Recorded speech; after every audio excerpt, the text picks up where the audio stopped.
Welcome to the Galen Trombley Show. You can find me on Facebook at Galen Trombley, on Instagram at Galen Trombley, and on YouTube at Galen Trombley. Spelling GaelanTrombley. Enjoy the show.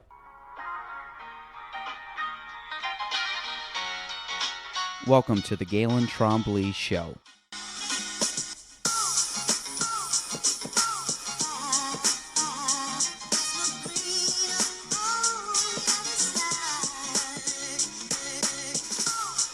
Roll. All right. We're live, by the way. So, everybody, welcome back. Episode 125. We have the man, the myth, the legend. Actually, I don't want to call you, I guess, the leadoff. You're the Galen Trombley Show leadoff. You're episode 1. Yeah. So, Matt Craig. Oh, of course. So I don't know. I guess we'll call you just the leadoff.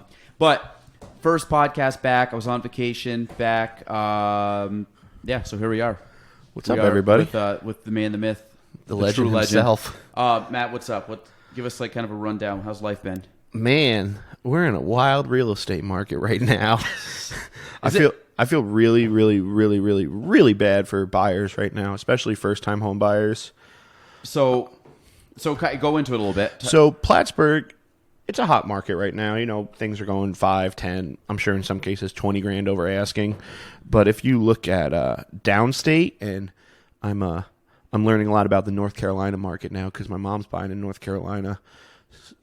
She's doing full offer cash deals and just getting denied every time. And they're going like 40, 50 grand over. Insane. I think we're due for a correction. I don't think it's going to be a crash. It's not going to be anything like 2008. For the rest of the year, interest rates are slowly going to rise up. I think they're going to stabilize around like... Maybe we'll hit 4, but I doubt it. I think it's going to stabilize right around 3.9, 3.5. Which is still extremely low. Oh, historically? Historically. Low. And I think when the foreclosure memorandum ends, you know, COVID hit a lot of people bad. It sucks. Depending on your industry, your livelihood could have been taken away. Some of the loan modifications and sort of the federal eviction memorandums don't necessarily protect people. A lot of people, all the payments that they missed are due like at once. It's really in the fine details. And I think a lot of people just, you know, maybe they were staying afloat for a while. They have a lot of bills, and then they see, you know, they have to start paying their mortgage, and they didn't really get whole again. So I don't think we're going to see a lot of foreclosures, but I think we're going to just see people listing their homes really picking up in June, July. And interest rates are going to rise a little, so it's going to scare some buyers out of the market. And I think a lot of cash investors are like, you know what, I got cash. I'm not going to buy at the top of the market. I'm going to wait and sort of see what happens. Yeah, I think the investment part's going to stay a little bit lower because the prices are going up. I think foreclosures, we've very rarely seen any foreclosures in the last year. So I think when those do come up, to be honest with foreclosures, the problem, as you know, you can only finance a little bit of them. A lot of them are cash. And then the thing is, they've been sitting there for well over a year, 2 years. They're not in the greatest shape. So it's like that really is, you might have a lot that goes on, but the amount of people that can buy them is limited. Well, I'm hoping it's not foreclosures. I'm hoping it's more...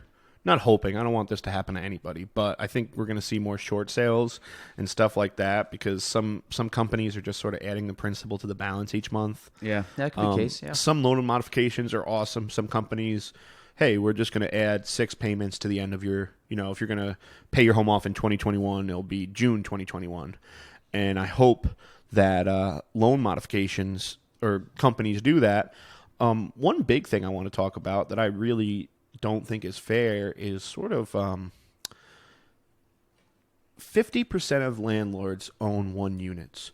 When people think of landlords, they think of Jared Kushner. They think of rich people who have thousands and thousands of units and slumlords. Most landlords are just regular people. They work a job. Maybe they inherited a house. Maybe they, you know, worked extra hard and bought a rental or a move-up home. And the no paying rent. I have really good friends who bought multi-units in the Bronx. They were going to evict somebody for 3-4 months before March. Then the eviction memorandum comes, and it's unfair to just cancel rent without canceling a portion of mortgages. The mortgages never really got canceled. Everybody still had to pay them. He's out. If I had to guess, his unit probably rents for $2,500. And he's not getting the income. No. Okay. I would guess $2,500. Let's just say 10 months. He's out $25,000. And he's been trying to evict these people since before COVID. So it's a really tough situation out there for landlords because there was no help for landlords. Everyone's like, oh, rent-free, rent is evil, this and that. And it's not. A lot of people are just normal people who, have a few units. Mm-hmm. And I think that's and they're not going to get the money from them. It's people who have no money. What are you can take them to court. You can maybe get some of the money. Maybe they'll pay for your court fees, but you're out $25,000. And I mean, he makes 70 a year, like at his regular job, or probably more now, but it's a decent portion of his income. Luckily, all his other units are paying. Everyone else is cool. But I've heard way worse horror stories than him with other people. And it's weird that, I understand you don't want to evict somebody. Maybe they're on hard times too, but there should be some sort of protection for landlords in place if you're trying to cancel rent and stuff like that. It just doesn't seem fair to me and doesn't really make sense because...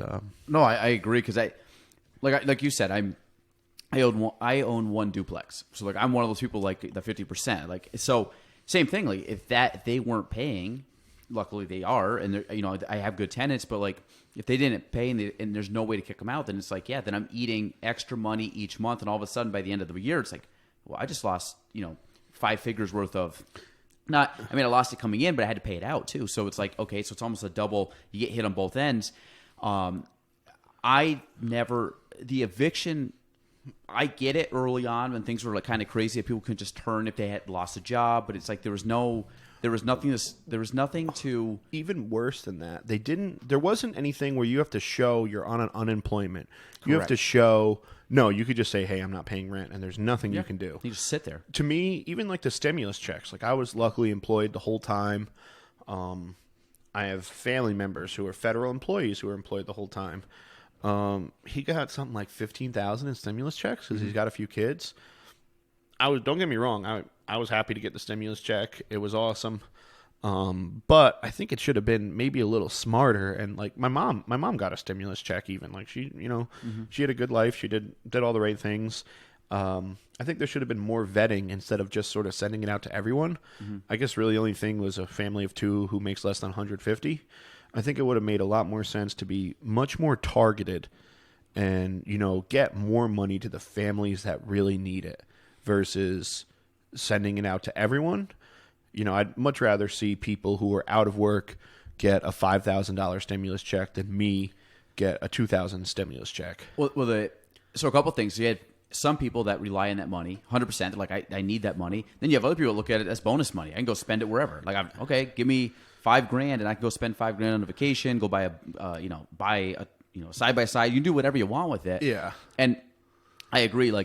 I believe the purpose of a stimulus check is to keep people afloat, and then it's not. Oh, by the way, here's a bonus. Go have a vacation at Disney. I think granted, Disney might like it but it's the idea that I think that, and then the other thing was we talked about the here on stimulus. Also, the stimulus. But what was the other one you just mentioned? Evictions, not evictions. No. Shoot, you just mentioned it. I'm going to play this back and be landlords? Not landlords. Not the stimulus. Rates? Nope. It was with money coming in. What was the whatever. Well, I'm going to keep talking about the stimulus quick. And another thing too is let's say you really were down on your luck, $1,200, and then 6 months later, another $1,200. It would have made more. I guess if you did have unemployment, though, I know some people are making guap on unemployment.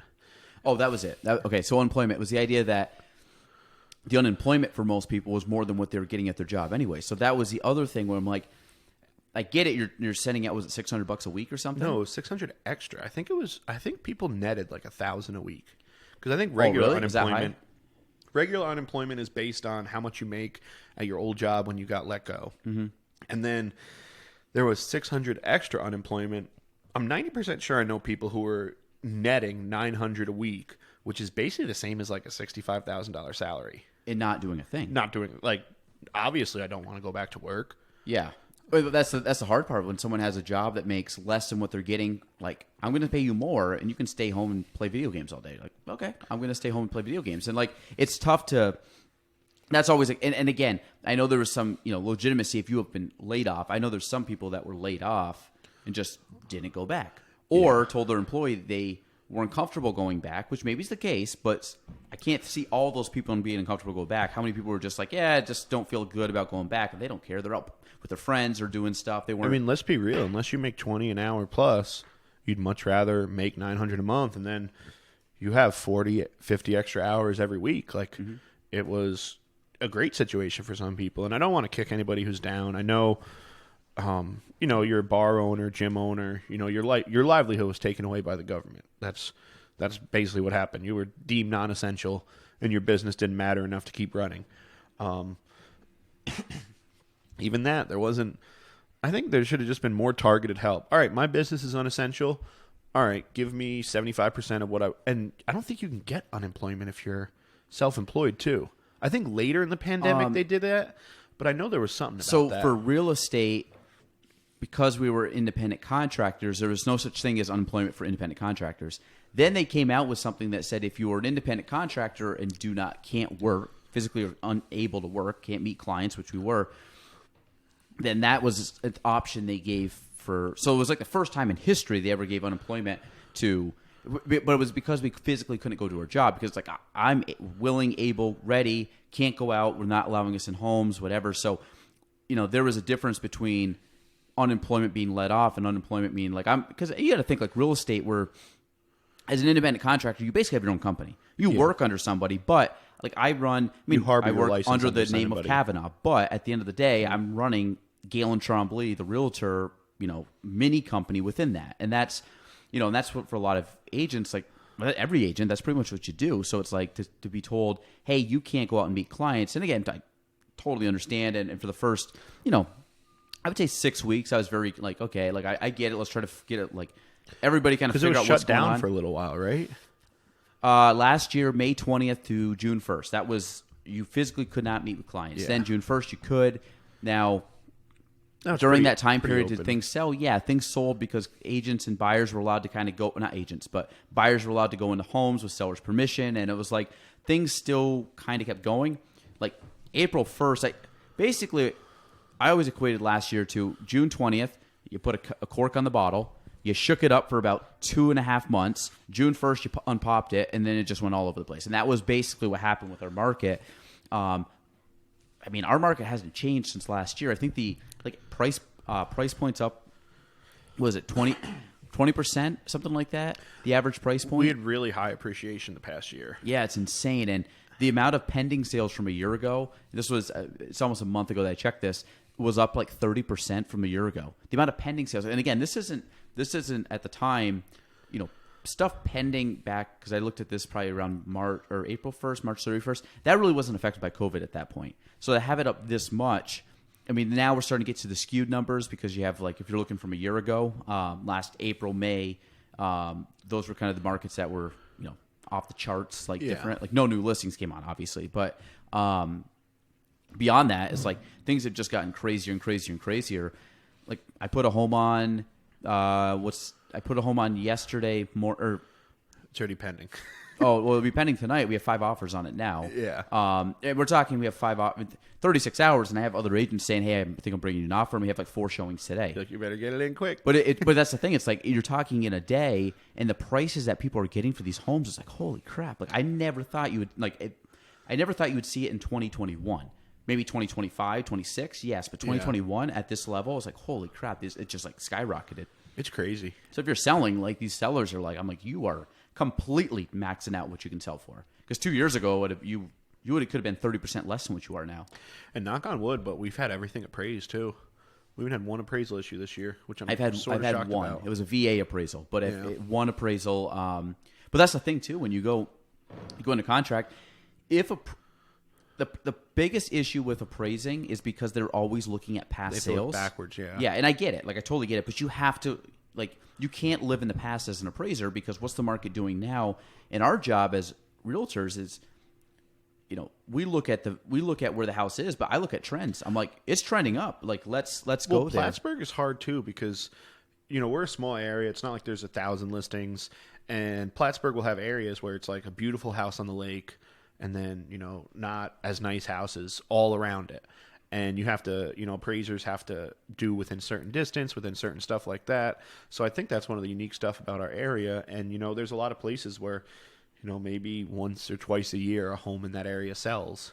We were just really lucky, really, with the pandemic because I feel like Plattsburgh is mostly correction officers, factory workers, nurses, doctors, teachers. It's mostly, besides bar owners and restaurant owners, we were, not unaffected by the pandemic, but we got out pretty good. We don't really have too many industries that were shut down. I think our area, and this is from my understanding, when you look, like obviously the base closed, that was a hit, but we had some good leaders at the time that, and they're still coming out of that. But ice storm, September 11th, the recession, coronavirus, like our markets up here, like we ebb and flow like everybody, but our ebb and flows are very gradual compared to like major cities. We're not going to see the San Francisco highs or the Manhattan lows, basically. Yeah, like the what was it, the 7-8 recession, like when Florida and Vegas, all these things are bottoming out and these REOs are coming out. We're not seeing that because it's, yes, do we see when I got in, do we see foreclosures and short sales all the time? Like all the time. And it's funny, like I see a short sale now, it's like seeing the unicorn. You're like, wait, a short sale? You don't see too many of them anymore. No. 2010, it was like one or two out of every 10 was a short sale. And I was like, holy crap, like, okay, short sale, like bank approval, long closings. Like, well, you used to literally just, anybody could mortgage like 120% of the value of their home, like right off the bat. And there's none of that anymore. You can't even, besides VA, you can't even refinance 100% value anymore. You got to go to like 80% value. Well, yeah, and because people always, real estate's like a stock market. It goes up and down.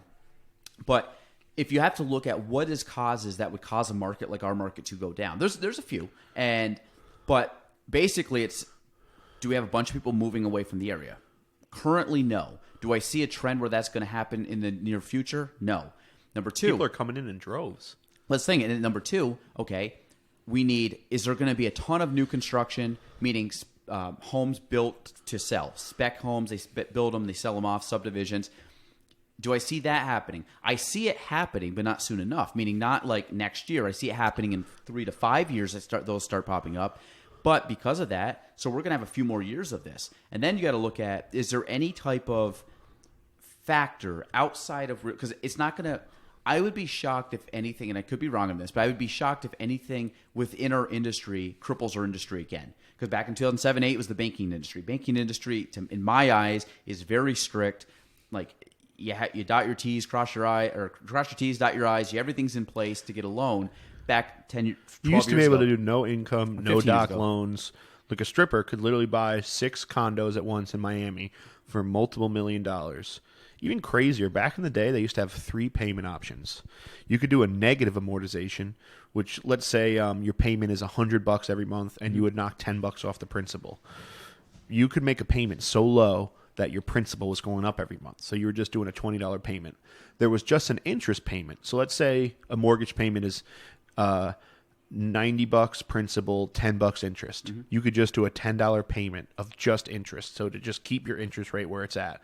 And then there was a regular payment. So all that wild stuff is gone. It's impossible to do mortgage fraud now.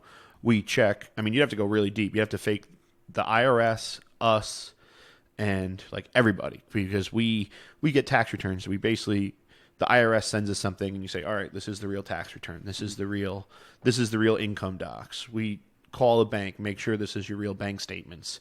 And back in the day, there just wasn't as many fail safes, and you could literally just walk into a bank and get a no income, no docs, no nothing, close on a loan. Insane. That's crazy. Like, and you and I never grew up with that. You know what I mean? Like that's kind of like stuff that we hear, and it just blows our mind. Like that was the norm back then, and that's crazy. And that's so.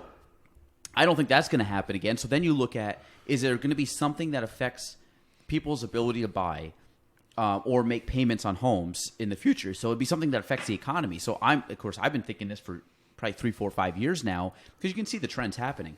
Then coronavirus hit. And literally in my head when this hit, I was like, this is it. This is the bubble pops. We're going to reset, whatever.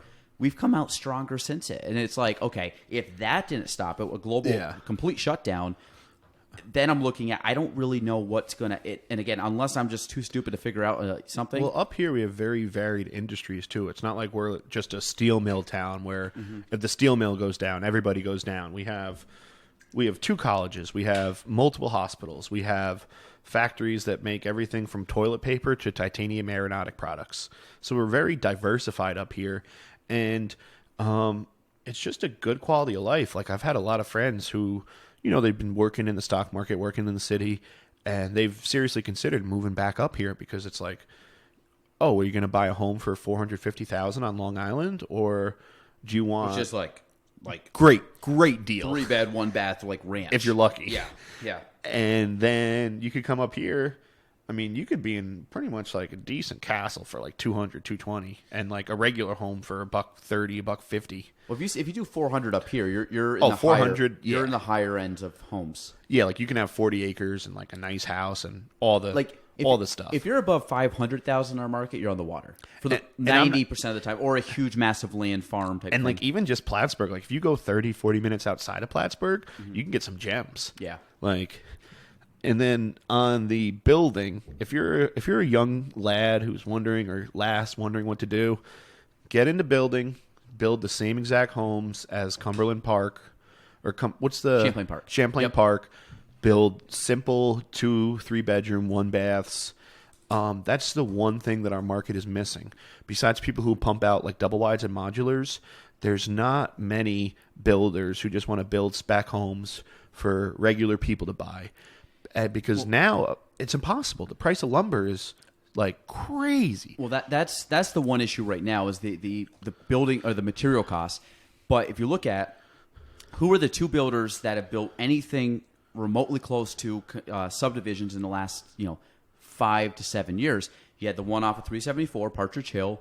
Pretty much, from my understanding, almost every unit sold out, and the ones that are going up are selling relatively fast. And then Heritage Heights. Those are like, he's getting people that want them built. He's building them, boom, boom, boom. Now they're starting to resell. The resale value on some of those are going much higher than what he built them originally. So it's like those 2, like the proof's in the pudding. Those people want them. Now, the hard part is to replicate something like Champlain Park, which is needed because that's a perfect entry-level home. Beautiful. And if you get a ranch too, then you start having the younger entry-level and you have the older retirement. You get that. You build some type of subdivision where you can put 100 to 200 homes in.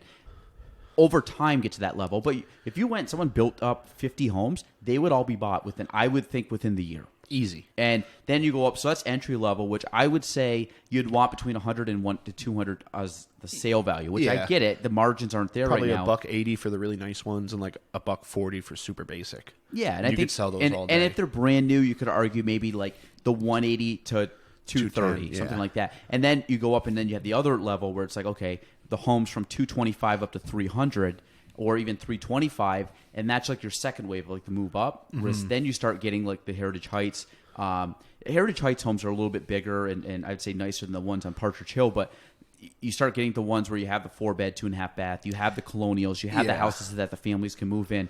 You need that also. Those would sell. And then you can get then you can really go if you want it, because I think there would be a market for it too. The high end, kind of like the executive ranch, the executive the really nice attached garage, the extra stuff. Yeah, like the full basement hillside, like built on. Like you get those where I would deem those more of like the $300,000 to $400,000 homes. Those would sell. Like it's crazy. Like you have 3 different kind of markets. You have like your luxury market, you have your middle market, the colonial, and you have your entry level. Those would all that market like it's exploding in and around. Town of Plattsburgh, Shazy, Morrisonville, West Shazy, Peru, Schuyler Falls. You get that like beltway right outside the town of Plattsburgh. I think just 25-minute circle all around Plattsburgh is golden. Maybe 20, 15 minutes. I would say closer to 15. I'd say the 15 to 20 minute radius outside Plattsburgh, the city. It's literally if you were to build them, they will come. And that, but again, I get it. The margins right now aren't the best. Me and Travis always talk about like, let's just buy some land and put up, one modular a summer and just sell it, get our money back, and just keep going. Oh, you would probably need more than one. You know what I mean? You could just like keep floating. I think And the thing is, if a builder once they get to the profit margin, like it makes sense. If a builder went from, hey, I'm going to just be a builder to I'm going to build and sell. I got a plan. I got a book. I mean, people don't like the cookie cutter homes, but guess what? People buy the cookie cutter homes. Yeah. You know, it's like you can. Most of America's cookie cutter homes. Well, like I said, I was flying over Florida, Texas. You fly over these places, and there's like pretty much anywhere there's congestion. You look down, there's subdivisions everywhere, suburbia. Like that's what it is. You know, flying into Dallas, like you look around, it's just like these just perfect places. Urban sprawl, or not urban sprawl, suburban sprawl. Yeah, you got a road, you have all the houses, you have the cul-de-sac, boom, boom, boom. It's like, you know, all the houses you see like in the Pixar movies. Like every house is like this long road of house, but that's what it is. And again, they have the most character. People like like our area is nice because you don't have that congestion. But at the end of the day, if you get people, that's what you have to do. You have to like do the half acre. It'd be nice if you have an acre, but like half acre to an acre of land, house, backyard. Yeah, boom, you boom, put in boom. a fenced in backyard, half acre, 1 floor modular.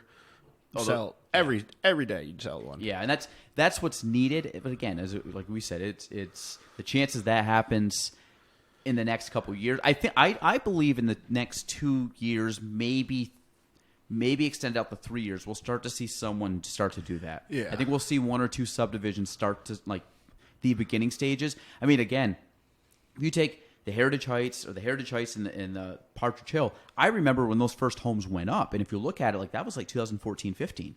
Yeah. So now you're looking at it 7 years later, like it didn't seem that long. So if something starts in 2 to 3 years, before you know it, you're gonna have a full-fledged community there. So yeah. I'm hoping. But question I want to get to, because a couple things, because I've been watching your videos, so I want to ask, because you're more knowledgeable on this stuff than me. Thank you. The number one, the reservation Indian sweater we have on. What is that? What kind of sweater is that? Oh, you're like your big I know, my flannel. Classic. What is that thing? What is the company called? It looks like to me like one of those. It's amazing. Native it's like, American it's like it's almost like maybe like a wool. It's so weird because it can be so warm. Like I can wear that when it's like -5 out, or I can wear it when it's like 50 out. And it's just comfy. It's just perfectly comfy. There's this. What's the pattern on it though? It looks like Southwest like Native Aztec, American. Like, yeah, it's a. I just randomly found a company online. They just did ads at me, and it's like a legit Western store. Like they have like the dusters. Like you could buy leather pants, real hats, and boots. like real like, and it's not like fake. You're not going to a fake Western store. Like it's actually made for outdoor use. Like they have actual leather jackets that are waterproof. They have everything. I wish I could figure out. I want to say it's maybe Outback Trading Company, but are they out of what, like New Mexico, Arizona? I bet you they Texas, something like that. No, they got a Montana vibe. You think so? It's a little more north. Oh man, that's like Yellowstone kind of stuff. Yeah, Exactly. Yeah. It's literally Yellowstone stuff. Looking for have you seen that? Yeah, that's a good show. My wife just finished it. I haven't seen it. I got really big into Ozark. Ozark is a great show. So I watched that. I'm pumped for the new season to come out. I love that young blonde chick in Ozark. She's such a badass. Dude, she's one of my all-time favorite characters off any show. Yeah, they sell like oilskin clothes, which is like yeah, you're right. That's almost like a little bit of Revenant going on. Yeah, I think it's oilskin is like mink or something, but it's like you buy a $225 jacket that you can give to your grandkids. Like it's just solid built stuff. Yeah. And I'm gonna slowly get into a little more Western style. I think I'm almost ready. Like the Western tie. Yeah, I forget they're called like bullocks or bullocks. We're gonna drive by your house and see like the old like. Just me on a what's the like the steer, the bone steer head with the big horns, just like sitting out in the front. And have you ever seen that one in Jay? There's a house with a bronze cow out front. It's called it's Highland Cattle Company or something. Where in Jay? What road? It's like on the back way to Ward Lumber from my house. So it's on. I forget what Green Street turns into. Oh, you'd remember it if you see it. Yeah, they got like a corner porch with a big bronze bull. It's so cool. The one I'm thinking of, there's one.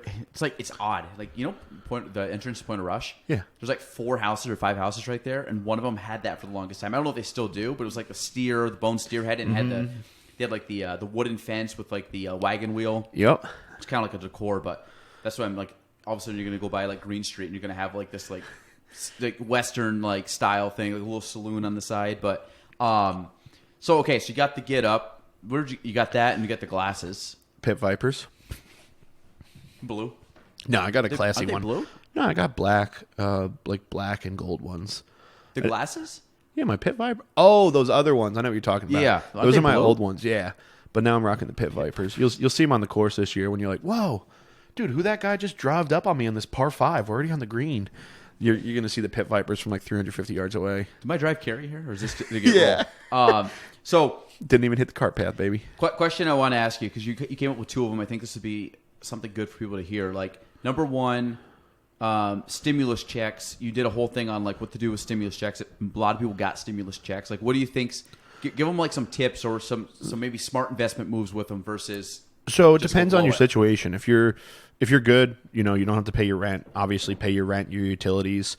Number one thing with the stimulus check, if you got credit cards, pay off those credit cards, because interest working for you is the devil. No, interest working for you is the 8th wonder of the world. Interest working against you is the devil, as Bobby Boucher's mom would say. So number one thing, pay off your highest interest debt. Or for me, my favorite thing is they call it like the Dave Ramsey snowball effect. You don't go by the highest interest rate. You go by which one has the lowest amount to pay off. So if you got a credit card with like $1,000 on it and one with $5,000, you pay off that $1,000 one first. And then what I tell people to do is freeze your credit card, but not like call the company and freeze it.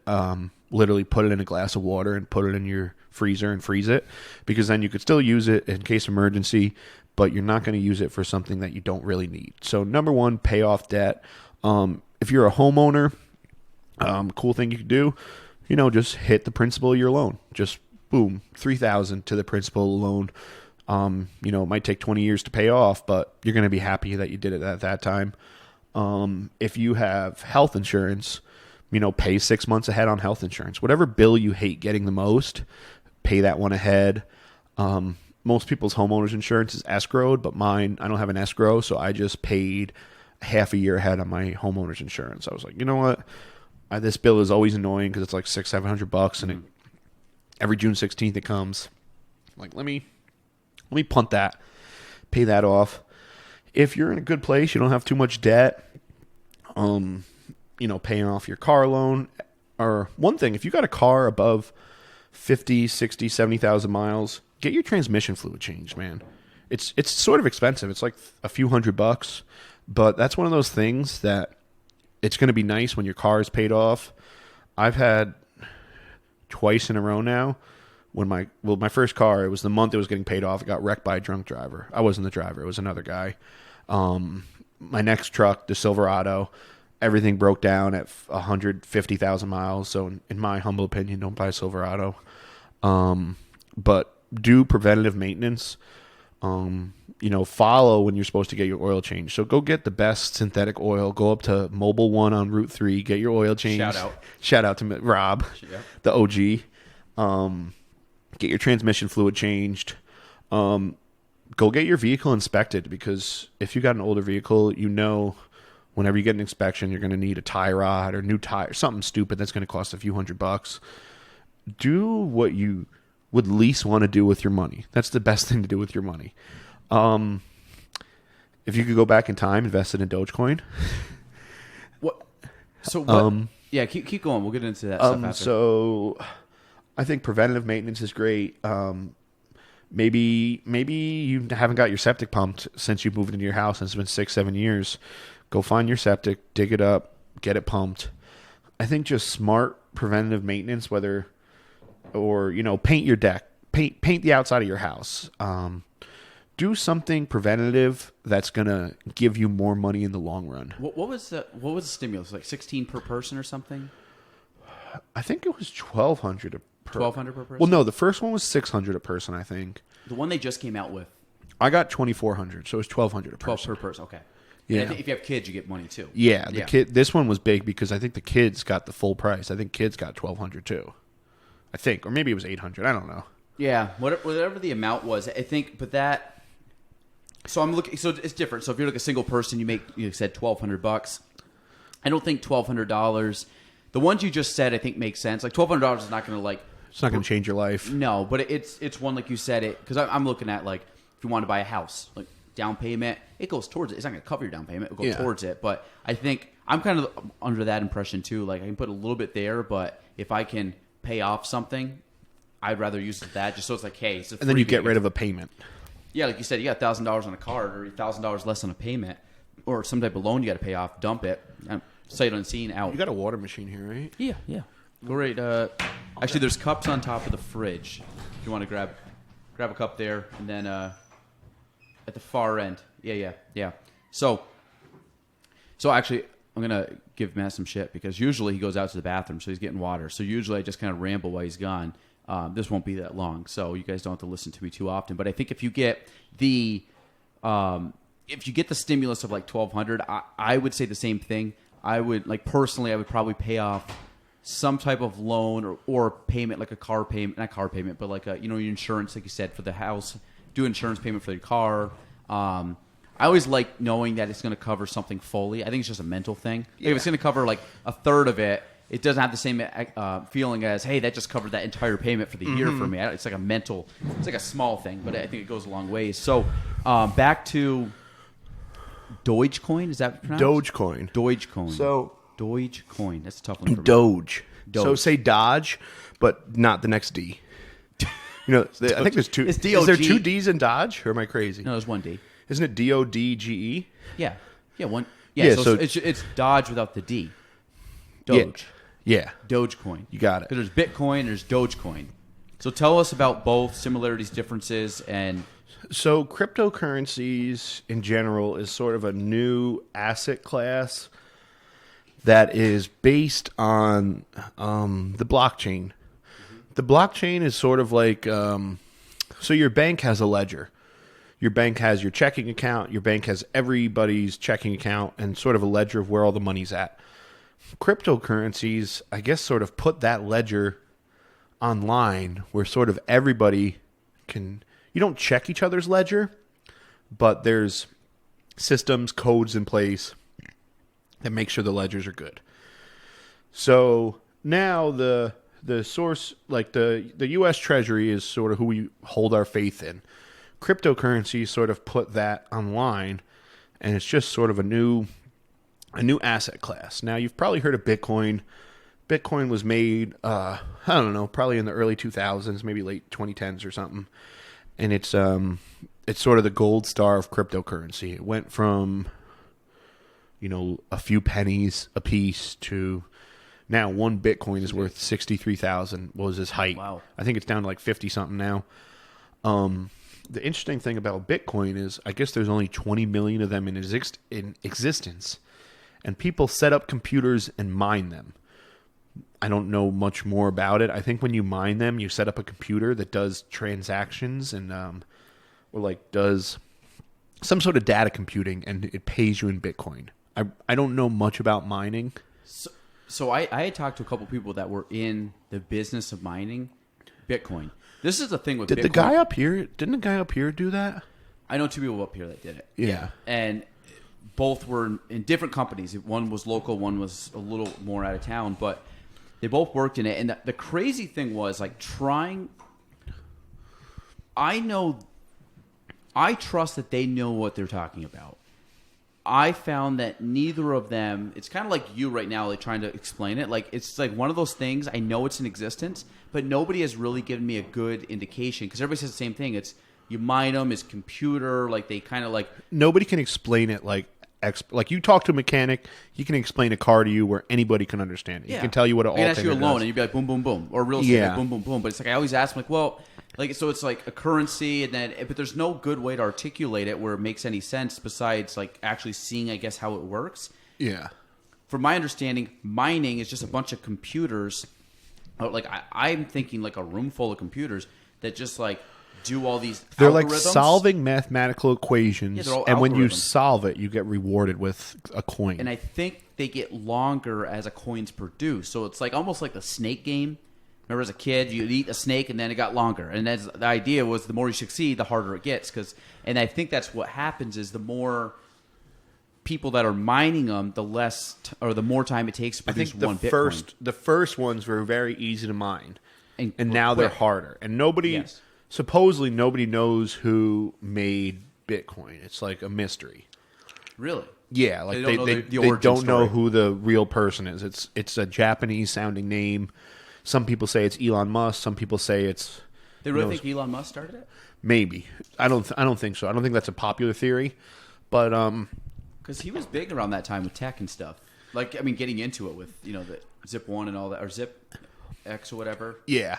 So there's Bitcoin's probably the rising star of the cryptocurrency world. There's Ethereum, and Ethereum is another crypto coin, but I guess it also like serves as a function. That's like there's other uses for it, not just Bitcoin. Like it helps mine. I could be totally wrong. So sorry if you love crypto and you're pulling your hair out now. And then Dogecoin started as a joke. Two IBM bros in 2013. I guess you can just like write a code and make a cryptocurrency, and like anything, it's just based on supply and demand. Mm-hmm. So I got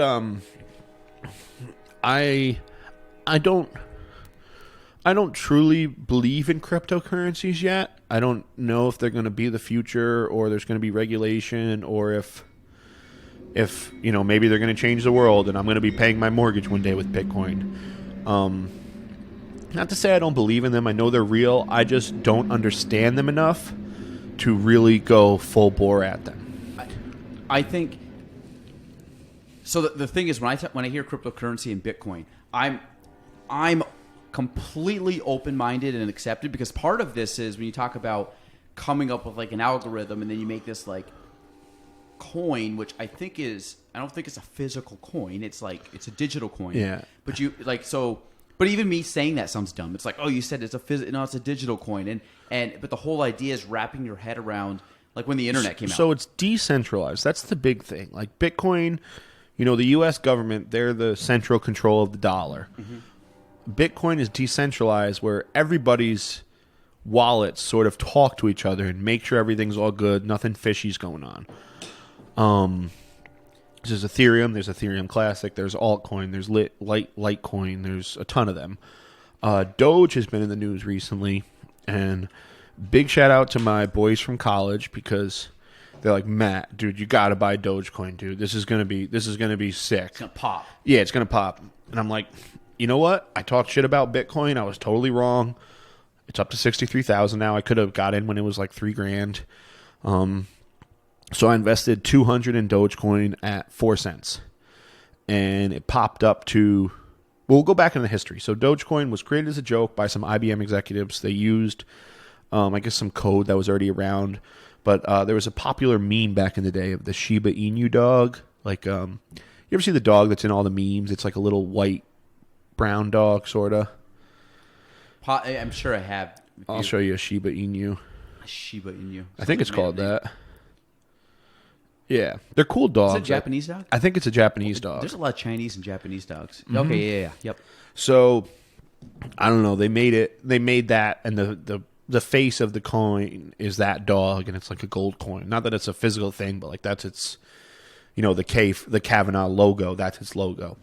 So, it's been doing its thing. A lot of cryptocurrencies, they really came to fruition or got into the big leagues when the Silk Road was around. Mm-hmm. The Silk Road was an online place that you could. Actually, I got a book I want to read on. I think it's called Kingpin. Is that the name of it? Oh no, American Kingpin. I have it up there. I just haven't read it yet. I think it's like a young kid from New York made it or something. Yeah. And the Silk Road was a place where you could buy fake IDs, you could buy drugs, you could buy anything you wanted. And it was an underground thing, and they used Bitcoin because I guess Bitcoin is sort of like untraceable, where you could send Bitcoin to somebody, and it's not like, if you try and, drug dealers don't take cards, but if drug dealers took cards, there'd be a paper trail. Mm-hmm. But Bitcoin, I guess, doesn't really, the government can't look at the paper trail. So people would send money, Bitcoin, on the Silk Road to Asia, all over the world, and get, pure MDMA. You could get ecstasy. You could get cocaine. You could get guns. You could get crazy stuff. Eventually, the feds got involved and it got shut down. And to use the Silk Road, you had to get on the dark web. I don't know anything about the dark web besides it's the dark web. Yeah, I think it's I know like by name only. I think it's an encrypted browser type thing, but I believe you have to be invited. Like somebody has to send you a specific link to get in there. That's wild. So a lot of people, they use Bitcoin. Some people forgot about it. This is a true story. There's a Bitcoin wallet in a landfill in Canada, and you can look videos on this online. It's one of the biggest landfills in Canada. And this guy has a $20 million reward for finding his old hard drive. Because it's not like, if you forget your password at Chase, you can call up Chase and set up a new password. If you forget your coin wallet password, which is where you would store Bitcoin, it's like there's no help number. There's no nothing. It's gone. You can't call customer support. You're just SOL. Mm-hmm. So there's a guy where you can literally watch videos online of like an excavator and people are just going through the trash trying to find this old hard drive because it has like 100 million worth of Bitcoin or something. Because back in the day, Bitcoin was only worth like, 3 pennies on a dollar. Yeah, like a few pennies. So this is my favorite story. There's this guy on Reddit, and I guess he doesn't have money or wants to do an experiment, and he says, if you can order me a pizza to, whatever, 1234 Street, I'll send you 25,000 Bitcoin. So the guy was like, all right, whatever, I'll do it. I'll order this guy a pizza. And he got sent 25,000 Bitcoin, and that dude's literally a millionaire now. Because he just held on to it. He didn't sell, he sold at a good time where it was like, whatever, 20, 30 grand. So yeah, Bitcoin is an interesting asset class. I'm not an expert at it. Don't put your life savings into it. Buy the dips like any stock. Wasn't it Mark Cuban said to invest like 10% into Bitcoin? Mm-hmm. Yeah. Yeah, I mean he's no dummy, so.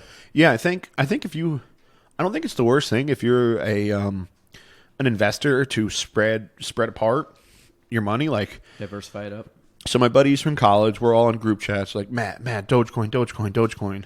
I'm like, all right, whatever, guys. I have 5,000 shares at 4 cents a share, and it went up to 50 cents. So I was up like 2,500. It's not life changing money, but it's pretty cool. The right way. Yeah, Yep. $200 into 2,000 is awesome. The only problem with Dogecoin is it's an unlimited supply. So they didn't write in the code. Like Bitcoin, there's only 21 million of them. Where you can get inflated.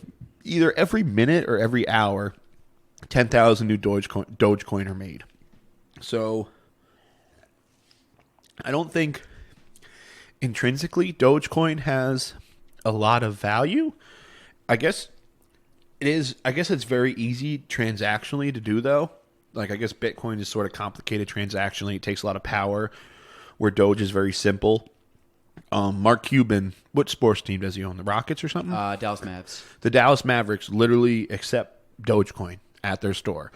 More places are starting to accept Dogecoin. Elon, how do you transfer it?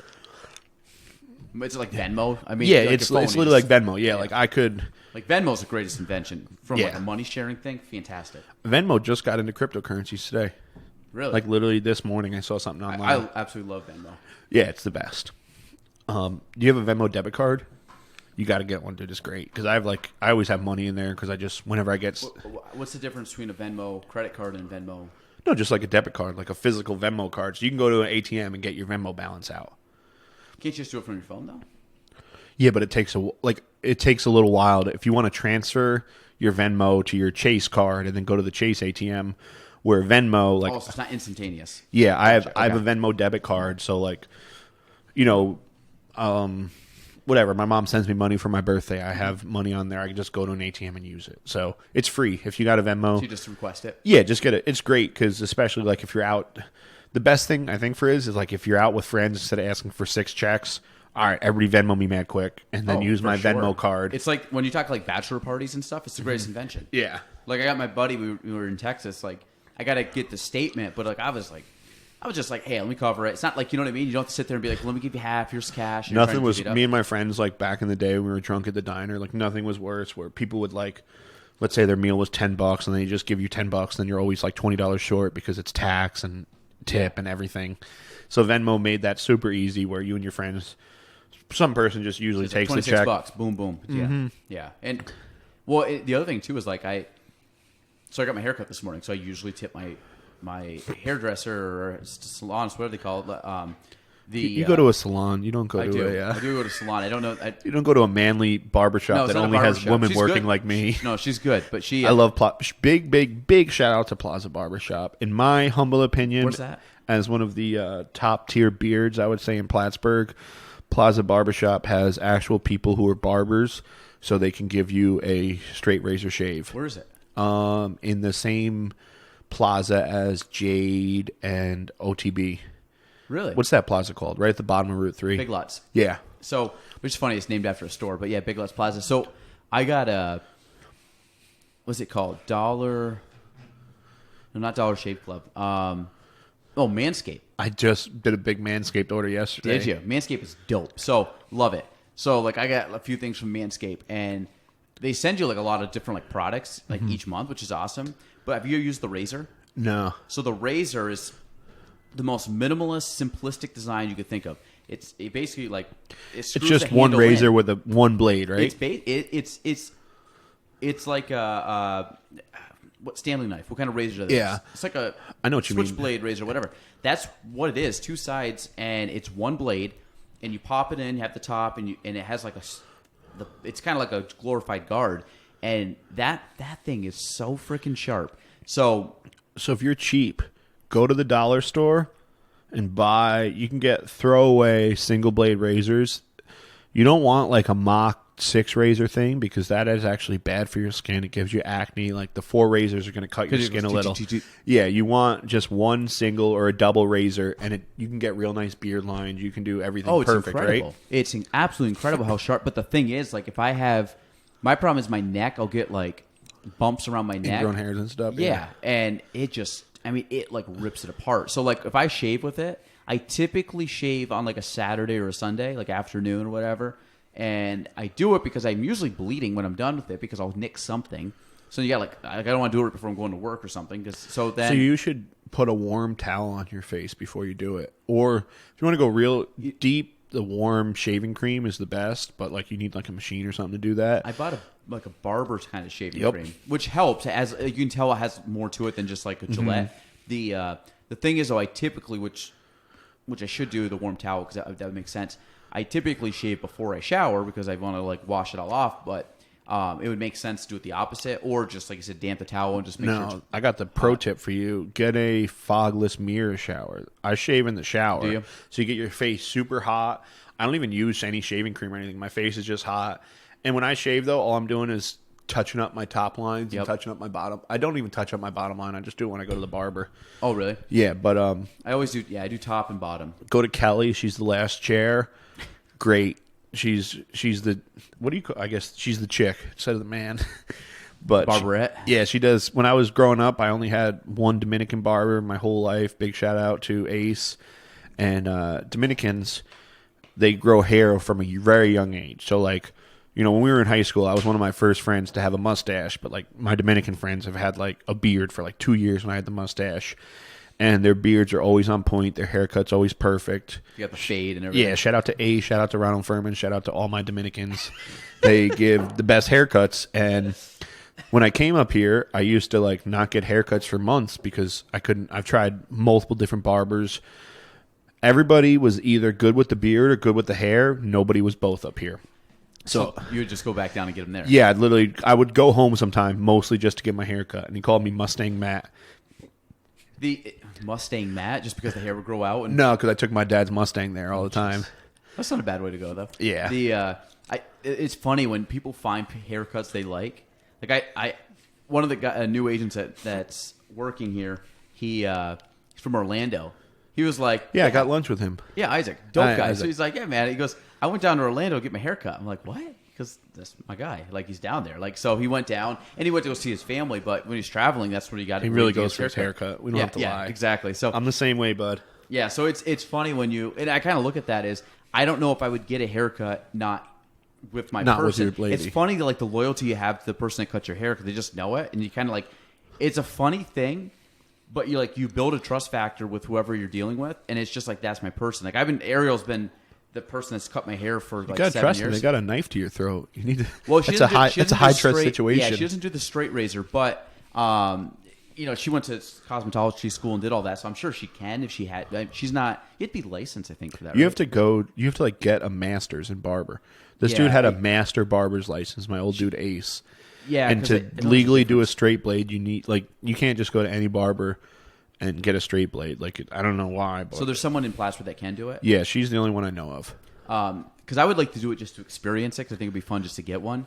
I think if I ever was to shave back down to the skin, I would go get someone to do a straight razor. Yeah. Like instead of doing it myself, I would pay someone just to like trim it down, just do it proper. That's what I do. I just tell her like high. I want my beard line pretty high. I like it to come to my lips, like the same as you basically. Yeah, I've got the same. Rough. And then I do like my neckline. We're pretty similar. We got pretty much the same. As you. Yeah, you can grow a legit beard. You got the connectors.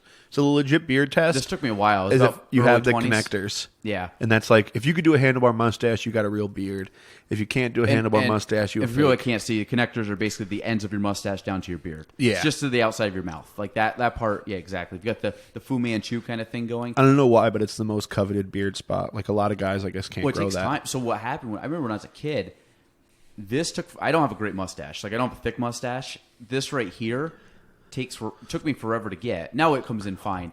Then the other one was down here, like down kind of like the soul patch the soul area. Patch was always a little troublesome. And when I was in high school, I could always grow not as nice as I can now, but I could always grow facial hair. So if I went up, I always had a bald patch. and I thought this was gonna be forever. I'm like, this is gonna suck. I'll never get a full beard because I always have this bald patch. So I had a bald patch right below my chin. Mm-hmm. Like you couldn't, you wouldn't be able to look at it like this, but it was if I lifted my neck up, you would see, you'd see a complete bald spot. There's no hair that grew. And I have no problem with that now. That's one of the thickest spots I have hair. But it was so funny that up until I was probably 18 years old, that never really grew in full. Yeah. And if you got a patchy beard and you're listening right now, shave it. Shave it. You look like shit. Yeah. I'm talking to someone in particular. Not you, Galen, but the patchy beards look like shit. Yeah, you look like homeless. Well, that's the thing with a mustache. I would never do a mustache because it's not a full mustache because I just know I couldn't pull it off. So Well, you got light colored hair too, so that's the problem. And when I was a kid, as my beard grows, it gets red. Yeah, you get red. Yeah, my beard gets red. Mine does too. Mine spots of it get red speckles. Well, so I have blonde. I typically get blonde up my it gets farther down, it goes reddish down to dark. So I get real dark here. This is all red, and this is blonde. So it's kind of how do we go from Dogecoin to be? Oh, because you were saying you tip her in Venmo or something. Oh, that's right. Yeah, thanks. We'll come back to it. So with Venmo, yeah. So I end up I could put it on the check or cash. I very rarely carry cash, so it's then one day I was like, oh, I can just Venmo you my tip. So I was there you go. Boom. So, so Dogecoin, go back to that. So Dogecoin 2013, two Microsoft execs, or IBM people, they made it. It started as a joke, and it's just slowly been rising. I know people who bought in when it was 0.0001 or something. And now, major companies are taking it as cash. I don't know how exactly it works for them. I'm sure they have a payment processor that can figure it out. But I guess for them, they think it's going to continue to rise. So it makes sense if last week you sold $20 in merchandise for something that was worth 30 cents, and now it's up to 35 cents. You made money, and I think it's a way to protect themselves from inflation. What happens though if there's no cap though? Like you said, if there's an unlimited supply of this, so then it just devalues. My plan to get out of Dogecoin, Elon said that he's literally going to put a literal Dogecoin on the literal moon. Elon loves pumping up Dogecoin. Whenever Doge spikes, I always search Elon's Twitter because he'll tweet out a picture of a Dogecoin and it will spike, 10, 20 cents. Just from a post. Yeah, my plan is I have 5,000 of them. When it hits $1. What are they right now? Right this second. Let's see. Is this something I should do today? No. You don't think so? I wouldn't say you missed the boat, but... But if you think it's going to go up, it's pretty low today. Right now it's at 30 cents. So if I was to go in and buy it at 30 cents, where's 30 cents in relation to anything else? Where it's been? Oh, I mean, dude, if you want to see something crazy, look at the 1 month chart. This was So what was 4 or 5 cents. It was pennies on the dollar. It stayed around a high of 7 to 11 cents for 2 or 3 months. I bought in on, I think, February. Yeah, the end of January, beginning of February. My friends were like, dude, do it. I just got a Robinhood account. So I was like, all right, whatever, I'll do it. I'll put $200 in it. We'll see what happens. and now my $200, the highest it's been was a $2,000 return, but right now it's at $1,300 for a 700% return. So what If you wanted to buy Dogecoin right now, I'd try and buy it below 30 cents. So what is your how much money? 30 cents. How much shares do you have? 5,000. So if I did like 5,000, it would cost me $1,500 to get to 5,000. Yeah, and it only cost me $200 at the time. Gotcha. I mean, if I were you, if you want to make a little bit of money, or no, like this isn't a good investment advice, but if you want to mess around, buy like $100 or two, something that you totally don't care about. Buy $100 or $200 worth of Dogecoin when it's below 30 cents if you can, because right now it's hovering between like 30 and 42 cents. And it's actually been dropping the past few days, so it's not the worst time to get in. So if it costs you like $1,500 and say it goes up to $1, Yeah, then you'd make a lot. what you say five? So it's 5,000 times 70 cents. Wait, what? Am I thinking that right? Well, no, if you bought in at 30 cents and it went up to 50 cents, or went up to, It'd be 20 cents times. 20 cents times 5,000, so 2,500? No, I don't know. So you go up to 6,000 shares. Yeah. So 6,000. Well, you shares, don't get more shares. You just No, shares are worth but more. the 1,000, so the shares would go up. But I'm saying that's the equivalent of you going up about $300. Yeah. Gotcha. And then, the stock market's been tanking a little lately, but I've had some decent buys. I just bought Neo and Clove this morning, and so far I'm up like $10 on each of those. So the thing is that when it starts getting into like stock market and stuff, I've just never been. You follow the stock market? So my thing is, I like to talk to a variety of people. I have friends who work on Wall Street who are geniuses. They have their masters in like business related stuff. They do stocks in and out. They're in the back end. They're doing securities for companies, so they do investing for companies. I talk to them. I have friends who are geniuses in their own right in a different way. They're an electrical engineer who are obsessed with crypto, who love it. I have friends who are making very good money right now, and they talk with, they're in a company where it's sort of a sales industry. It's like a headhunter kind of industry, so you kind of get investment bankers to work for you and bring their portfolio over, but they get to hang out with high net worth individuals who are smart, who look at the stock market every day. So one of my favorite quotes is, good artists copy, great artists steal. What I do is I talk to 4 different friends who are in their own lane, I would say, of investing. Like one of my friends, if you want to be an investor, put in 100 every month, slow and steady, buy the S&P 500. Just do dollar cost average. That means you buy when it's high, buy when it's low. Slow and steady wins the race. If you want to gamble and have fun, you can day trade. But I like to talk to, so like for you could talk to Jared Burns. You could talk to your crypto friends. Because I keep hearing about a new kind of crypto called SafeMoon and Cardano. Don't know anything about them. Don't invest in them. I have no idea. But they're like less than pennies now. And I keep seeing stuff online about them. So I'm gonna throw like $100 because anybody can make a crypto coin. So there's a lot of it's just how the demand is around it. It's literally just supply and demand. Dogecoin, like if nobody cared about it, we wouldn't be talking about it. So Yeah. somehow they found a way to put some value on it. Most of them I don't believe have intrinsic value. I think it's just people want to make money, so people get into them and start trading them. I don't know if it's going to change the world. Trading baseball cards or Pokemon cards. Yeah. So what I do for investments is I just talk to 4 people from 4 very different backgrounds who have very different stock picks. And to be honest, I don't look into it. I don't look at the company. I don't look at any of the stats, anything. I just follow the company and buy when it's low. Like my brother-in-law, he's a pretty smart dude.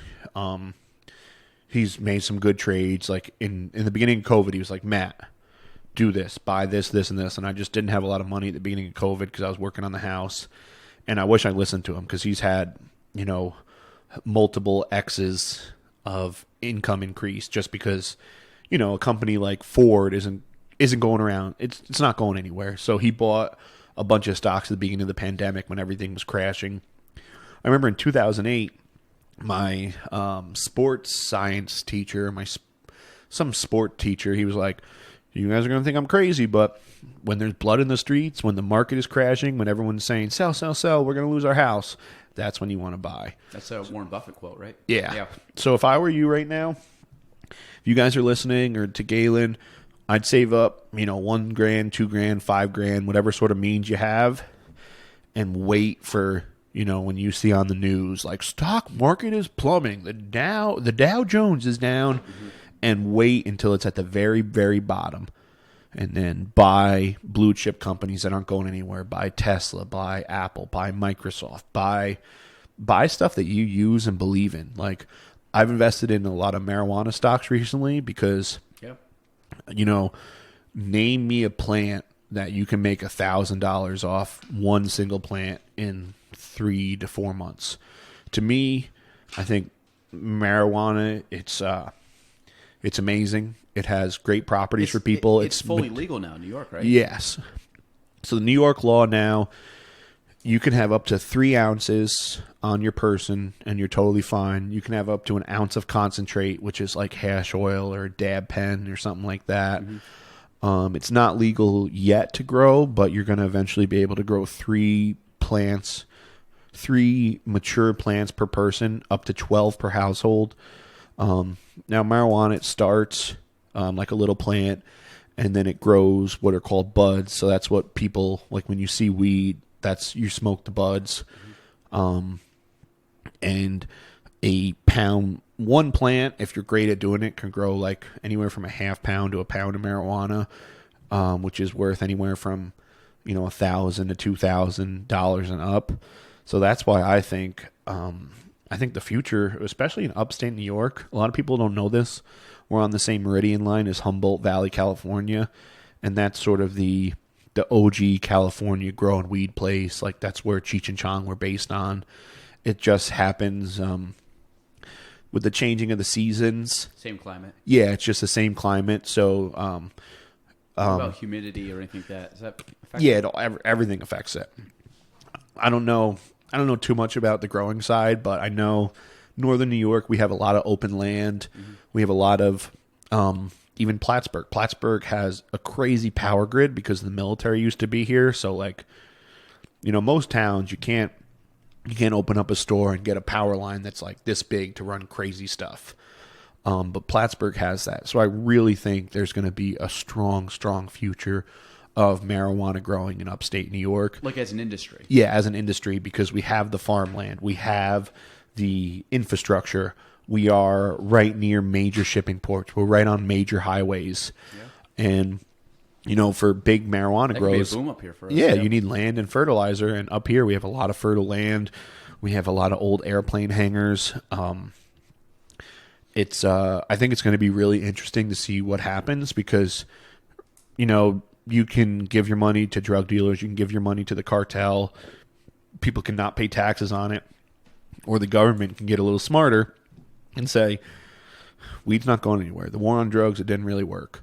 And, marijuana is not a drug. It's a plant. Can it mess you up? Yeah, you could take a super high edible and, have a crazy day. But at the end of the day, you're just going to, if you take too much, you're going to go to sleep. It's not like alcohol where you're going to get in a fight or get in a car accident. You're going to drive slowly in McDonald's. That's about the worst thing that could happen.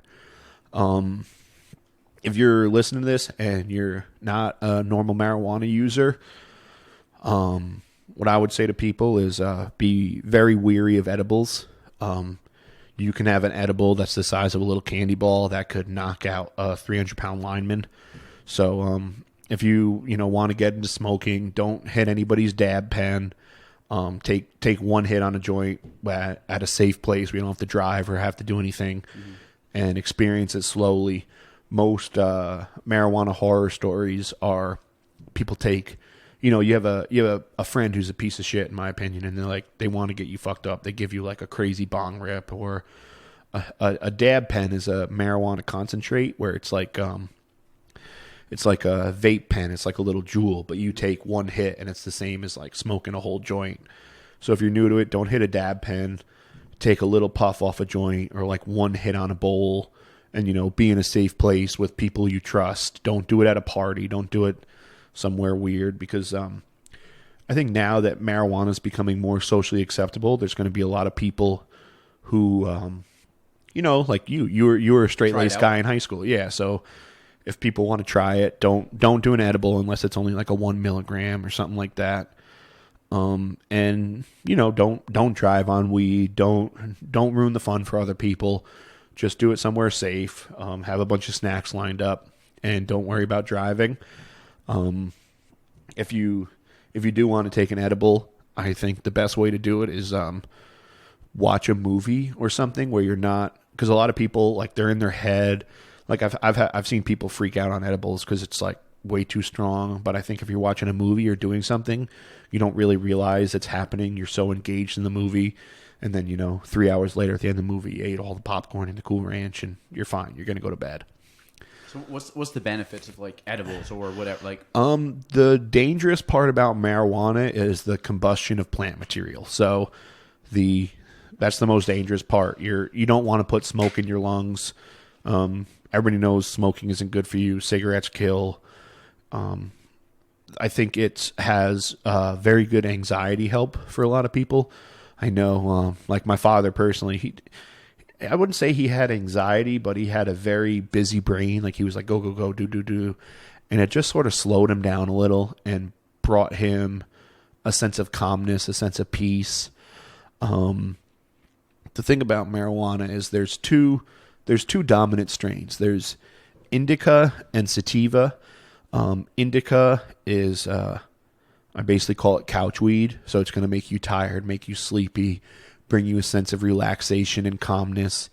And sativa, I call it hiking weed, because it sort of elevates you a little, wakes you up, gets you. It's more of a stimulant? Yeah. Like there's, and I really learned about this, when I was in Amsterdam, because, when I was younger, you just buy weed in the black market and it's just called weed. It's not like, you don't get to pick the strain. You don't get to pick whatever. You just go somewhere and buy it. When you go to Amsterdam, it's such a cool experience. If anybody wants to go to Amsterdam, I say go to Old Amsterdam. I don't know. That's just what it's called. It's a beautiful Dutch city. Everybody's super friendly, super nice. And one of my favorite experiences is I was in Amsterdam. We're hanging out in a smoke shop, and this super cool looking German couple comes in. Like, the lady and the man, they're in their 40s, like super smoke show I could see back in the day, and just like an in shape German businessman. And they just happened to come up to me like, "Hey, I never smoked before. Like, can you come? What should I do?" And I'm like, "Guys, I'm gonna set you up." I gave them a sativa dominant strain, which is sort of like a waker up strain. And when you go to the coffee shops in there, you get tea, you get biscuits. Like, they bring you mad nice tea with like honey in it. I was like, take 3 hits of this joint. I just gave them the weed for free because I was like, it's whatever. Go have fun. And on the way out, I just see both of them like laughing and having the time of their life together. And so in Amsterdam, when you shop for weed, like, it has percentages of it. So it'll be 100% sativa, 100% indica, a 50-50 mix. Most of the marijuana you get on the black market is going to be a hybrid strain, because indica plants are smaller but denser buds, and sativa plants are bigger but more like branchy, sort of like a pine tree. Like, a pine tree it has a few branches here and there. It's big and tall, but for the black market, what you're trying to yield is how much you can grow in a small area.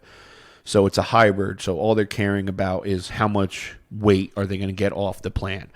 So there's like, on an episode of Joe Rogan I was listening to, he was like an ex-DEA agent, and some marijuana grows like out in California and Mexico.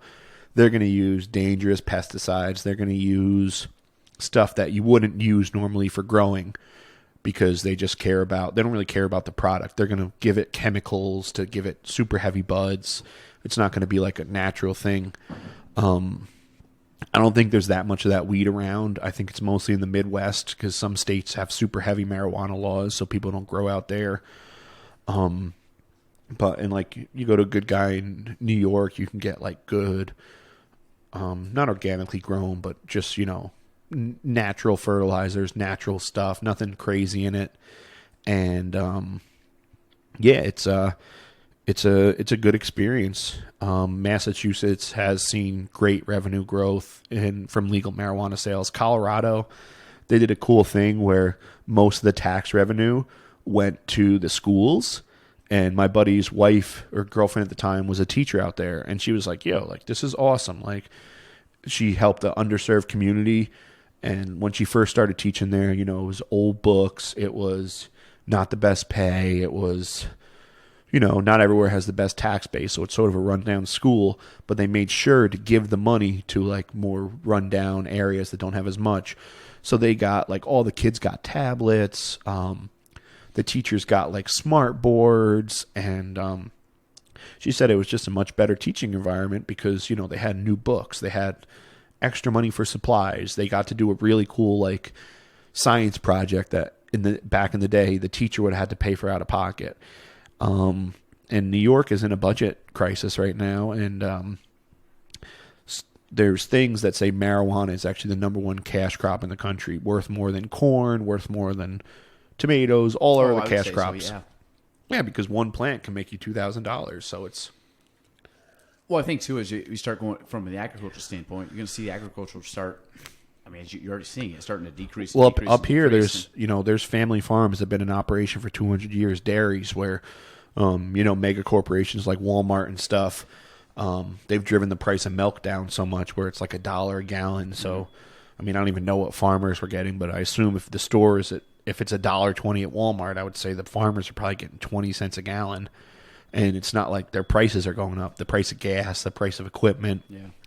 So in a perfect world, I would love to see old dairy farmers who, I didn't grow up with a farm. It's not like something where it's my pride and my blood. It wasn't like my grandpa's grandpa worked this land and now it's mine. So I would love to see, instead of corn in fields and stuff like that, I would love to see, if it becomes super legal and keeps going, like people be able to make a great living off of a relatively harmless plant. I think it could really change the North Country economy because really all you need for it is space and light, or like you said, the right climate. Yeah, the right climate for it. I mean, like I said, I don't think it's a bad idea because you got to look at. I got a pretty progressive mindset, so if I think that things, it's like it's just look in history of like anything that's now like a normal thing in our lives. At some point, it was taboo. At some point, it was like, oh my god, I can't believe this is available.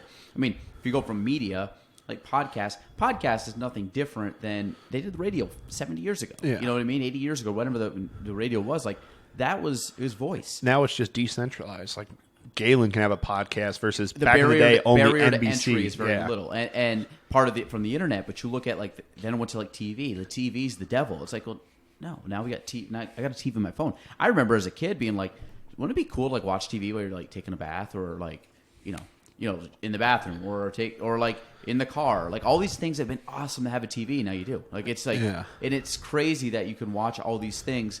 And I mean, this was thoughts I had 20 years ago as a kid. Like, oh, wouldn't it be cool to like have a full TV in the car as I'm going on a road trip? Yeah. And before you had to like buy like a little mini car. You had to you had to plug it into the the outlet, the smoke outlet or whatever, and that's how you got the power. You put a VCR or a VHS in, and that's what you watched. And now it's like I can put headphones in, I can watch whatever I want. Someone else could watch what they want, and I think that took 20 years to do, and now things are increasing. And even think about like faster. even the Mortgage Minute and like your videos. Like back in the day, it would have cost $100,000 to get video equipment to stream live to people, and now everybody has a supercomputer on them. So would they say that the phone that you have is like greater than what presidents had up until like the 2000s or something? Oh, to, yeah. to run the free world. Like, if you look at like the old like war rooms and stuff from like Bill Clinton and like the headquarters, like they had computers like the size of this room. Yeah, it's and insane. like literally like just to do like Microsoft Word probably. Yeah, like they didn't do dick. Yeah, now they carry around. Well, actually, have you ever see the Steve Jobs one with Michael Fassbender? Kate Winslet, the movie on Steve Jobs. I forgot what it was called, Jobs or Steve or something like that. It wasn't the Ashton Kutcher one. It was the one with. I've read his book. I'm pretty sure. By I know Walter a good deal Isaacson. about him. I forget which one it is. Yeah, but it's the one I have. Steve Jobs is a G. It's on my. It's up there somewhere. I think it's called. He's a visionary, Jobs. man. I want to know what the proper name. I had a bunch of books, and I don't know if they're all up there or not. I think it's called Jobs, but he. So that when you start looking at the old computers they're making, like these like bulky things. I remember the original. I say the original Mac was like in the 90s. It was like the little gray. Yeah, it was like a circular. It had like curves on it. Before that, it was like the little boxy one, and it was probably like 1 foot by 1 foot, and it was probably like, I don't know, 18 to 20 inches tall. Yeah. And then it went to the iMac, which was the colored. You could look through it. I remember all the schools. My buddy's parents were art teachers, and they had like a Mac like way back in the day, like OG Mac, and it was a game changer, man. If you went from a Microsoft to a Mac, like I used to love my MacBook. I had a MacBook in college. It's great for everything besides doing schoolwork because like it doesn't because the colleges are going to be Windows, so like I used to log into business programs and I had to like run a fake drive or convert them. Yeah, fake my computer. But Mac, like people don't realize, like Mac changed the games. Like iPhones, there was Razors before that. There was Blackberries. Like I had a BlackBerry before I had an iPhone. yeah, dude. Back I in, remember like, 2010, dude, I was 11. the coolest kid in school when I got my like iPhone 2 or 3 when it came out in like 8th grade or something. I remember all the babes like, yo, let me see your iPhone, man. Let me swipe. Yeah, dude. It's crazy because you don't realize now everybody has a phone, and I don't think iPhones are cool anymore. Like I don't think they're iPhones never had a keyboard, right? as far as I know they didn't. Because like when I got the BlackBerry, I think in like 2009 I or sort 10. of want a BlackBerry, man. Well, I had a BlackBerry, the BBM. Dude, I remember in college I got shut down because a chick asked me for my BBM. I was like, yo, I don't have a BlackBerry. Loser. What a loser. Guy's got a razor. Yeah. But you have like, so I remember the BlackBerry, and it was so probably 2009 I got this thing, and it was dope. Like my dad had one, then I got one because I thought it was cool, and you sat there and like you had a full keyboard, and I remember clicking it, and I remember getting an iPhone because at the same time, I think I got my first iPhone like around 2012. I knew that you could just see that everything was progressing to that kind of style. So I was like, I like the BlackBerry. I like the keyboard. That was my big thing. I don't like the phone. Like I used to like. What do you have, an iPhone? You have an iPhone? I got an Android, bro. I'm a broke boy. I got a Pixel 3 or 4. I thought you had an iPhone at one time. I mean, way back. Maybe when we first met. Really? Yeah. Once mom wasn't buying my phones anymore, had to get a Pixel. So I've had an iPhone. So this is me. I've had an iPhone since 2012. This is me when I knew a new phone. I don't even look at anything else. I'm like, I'm just getting what's the new Apple, whatever. So my thing with like people get Apples like every year or every couple of years. I had an iPhone 8 Plus that I think I got in 2000. Were we in 2009, 2021, probably 2017? I got this thing, whenever that year came out. So this is a 12 Pro Max. Like this is the best one you can get now. Yeah. Next year they'll have probably a 13 or whatever, but. I ended up going like 4 years, I think, between. So I missed the 9s, I missed the X, I missed the 11s, I missed all those. I used to notice, though, when I got really mad at iPhone, is literally the week an iPhone came out, my iPhone, like, the battery broke. Like, it just, like, stopped working. That's what mine did. As soon like the week the 12 came out, just like, it got really bad. That made me really not like iPhone. So I have to use, like, mortgage programs on my computer. I'm sure now everything's more advanced, so I'm sure I could run them. But, like, I just have a Windows laptop, whatever kind of laptop. I think if you do have all Mac, it's great. Everything works together. Your watch talks to your computer, talks to your car, everything. I think that's awesome. But I just didn't like having to be in that expensive ecosystem. So I love my Google Pixel. I'm cheap. I always get, like, a Pixel 4 just came out. I just got a Pixel 3 because my Pixel 2 broke. I never buy the new phone because I'm just like, doesn't matter. It's cool. Like I don't. Yeah. Well, I think this phone, the only difference is like the camera. The camera is amazing on that. But yeah, it's dope. But I went from the 8 to this, which there's a decent gap. It's 4 years technology. Oh, yeah. But do I get that? And do I think it's like blows me away from what the 8 was? No. They're pretty. I mean, a nerd like at Apple could be like, oh my God, it's got this. Me, I'm very simplistic. Like I think people think I know more about technology than I do. I'm not very savvy. Like my thing is like I need it to do what I need it to do, Yeah. and I don't care You about all want the to check bells your and whistles. email and go live and take good Emails, video. texts, social media, like some basic stuff. I like the photos. Not even the photos for like work. I like the photos because I like taking like photos of my kids. Like, Yeah. So, like the portrait mode on the iPhone is incredible. Is amazing. So yeah. like taking some of these where it's like the aperture and it blurs it out, and like there's some really cool things about it. But at the end of the day, I'm very basic. I'm not like what's the guy that knows? Who's the kid that does all the tech reviews? Forgot his name. Very good. Does all the tech reviews.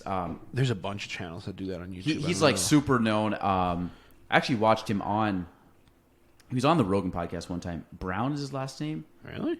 Must have been back in the day. No. You'll know. What the hell's his name? It's gonna come up, and I'm like, everybody's gonna be like, dude, it's this guy. Since we've been talking, Marquez Brownlee. Doge went up 2 cents since we've been talking. See, I should have just bought it. You could have made some good. We would have made money over the podcast. So Marquez Brownlee, he's got like 14 mil subscribers. So he does all these tech reviews. They're seen by like Colored IMAX. Let's talk about Apple's 420 event. Like he's very like into the tech, which is cool. Like, but I'm not into like that much. Yeah, you just know the new one's gonna have some cool new feature and it's gonna be good. Yeah, I mean it's. I just know it's going to allow me to do what I need and more, and I'm like, you know what? I'm good. We can deal with that. Are you an Apple Watch guy? I've never owned an Apple Watch. I have no intention to. Yeah, well, you're a slave to your phone. I mean, you get calls all the time, so I feel like that'd be annoying. I would hate it. I don't want people to have access to me. Like the point, like when it's annoying when they see someone that has a watch because like they don't have a phone, and I'm still like, oh, they're not checking. All of a sudden, to be like I've had podcast guests where like usually when not on my phone, we're podcast. Like we have it today just because sometimes when they bring like friends on, we start shooting the shit. We start looking stuff up. But most of the time, I'm not on my phone, and I've seen some people where they'll be like this. They're addicted and, like, to look it. down, and I'm like not really paying attention, but they're like responding to stuff as they're talking, so I know they're not engaged. And it hasn't happened often. I can count on like one or two people have done it. I'm thinking about getting a second phone that doesn't have any apps or like anything on it because I've been wasting way too much time on my phone. Like I want like a light phone or something where it's like my main phone line. I can call people. I almost want a BlackBerry where I can call and email, but I can't do other stuff. And then like have a media phone that I just use for work, or like And check like like twice a day. Snapchat to my friends or something like that. What for like a phone, like say you waste time on the phone or whatever. Like what's your major culprits of like time wasters on a phone? We all have them. I have some. I'll It's talk just about mine. everything. I go from Facebook to Instagram to Snapchat to TikTok to, you could read news stories. You can, and learn about Dogecoin. You can go on a rabbit hole in Robinhood where I'm just looking at crazy stuff like different stocks and stuff. So I very rarely go on Facebook. I go on Facebook to check my messages, and that's it. I very rarely post organically to Facebook too because it's usually through YouTube, it's through the podcast, or it's through Instagram. So my Facebook, like if I go on it, I could have anywhere from like 3 messages to like 20. Like if I put a new listing out on there, it's like the other day it's like 20 something notifications. So I get to the point where I'm like, you know what? I filter through the ones I need and get rid of it. And then Instagram, I'm one of those guys on Instagram. A couple things. One, I've wanted to do this on both personal and my professional page, is go through definitely my personal one and limit it down to like 50 things. Because part of it's like, do I really need to see, like, do I need to see you on my personal account and on my business account? Yeah, I know what you mean.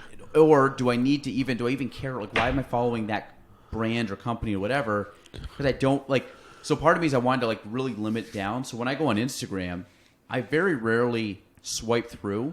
So usually if I go through, like, I'll open Instagram and I'll go down, like, 10 things and I'm out. Like, it's kind of, and most of it is like if it's on my business, it's agents here. If it's on my personal, it's like golf memes. Yeah. And then maybe like some like close friends, they post stuff and that's about it. Like, I'm not going deep to the point, you can go on and search like least interacted with. And like, if you go on to your followers, which ones you most interact, most shown, least shown. So you go down like the least shown. I'm like, why am I even following these accounts? I'm like, oh, well, I would like to follow them, but do I really need to follow their account? So I do a little hack where I like to talk to realtors and people in the business through Instagram and Facebook, because then and even customers, because then my content shows up first for them.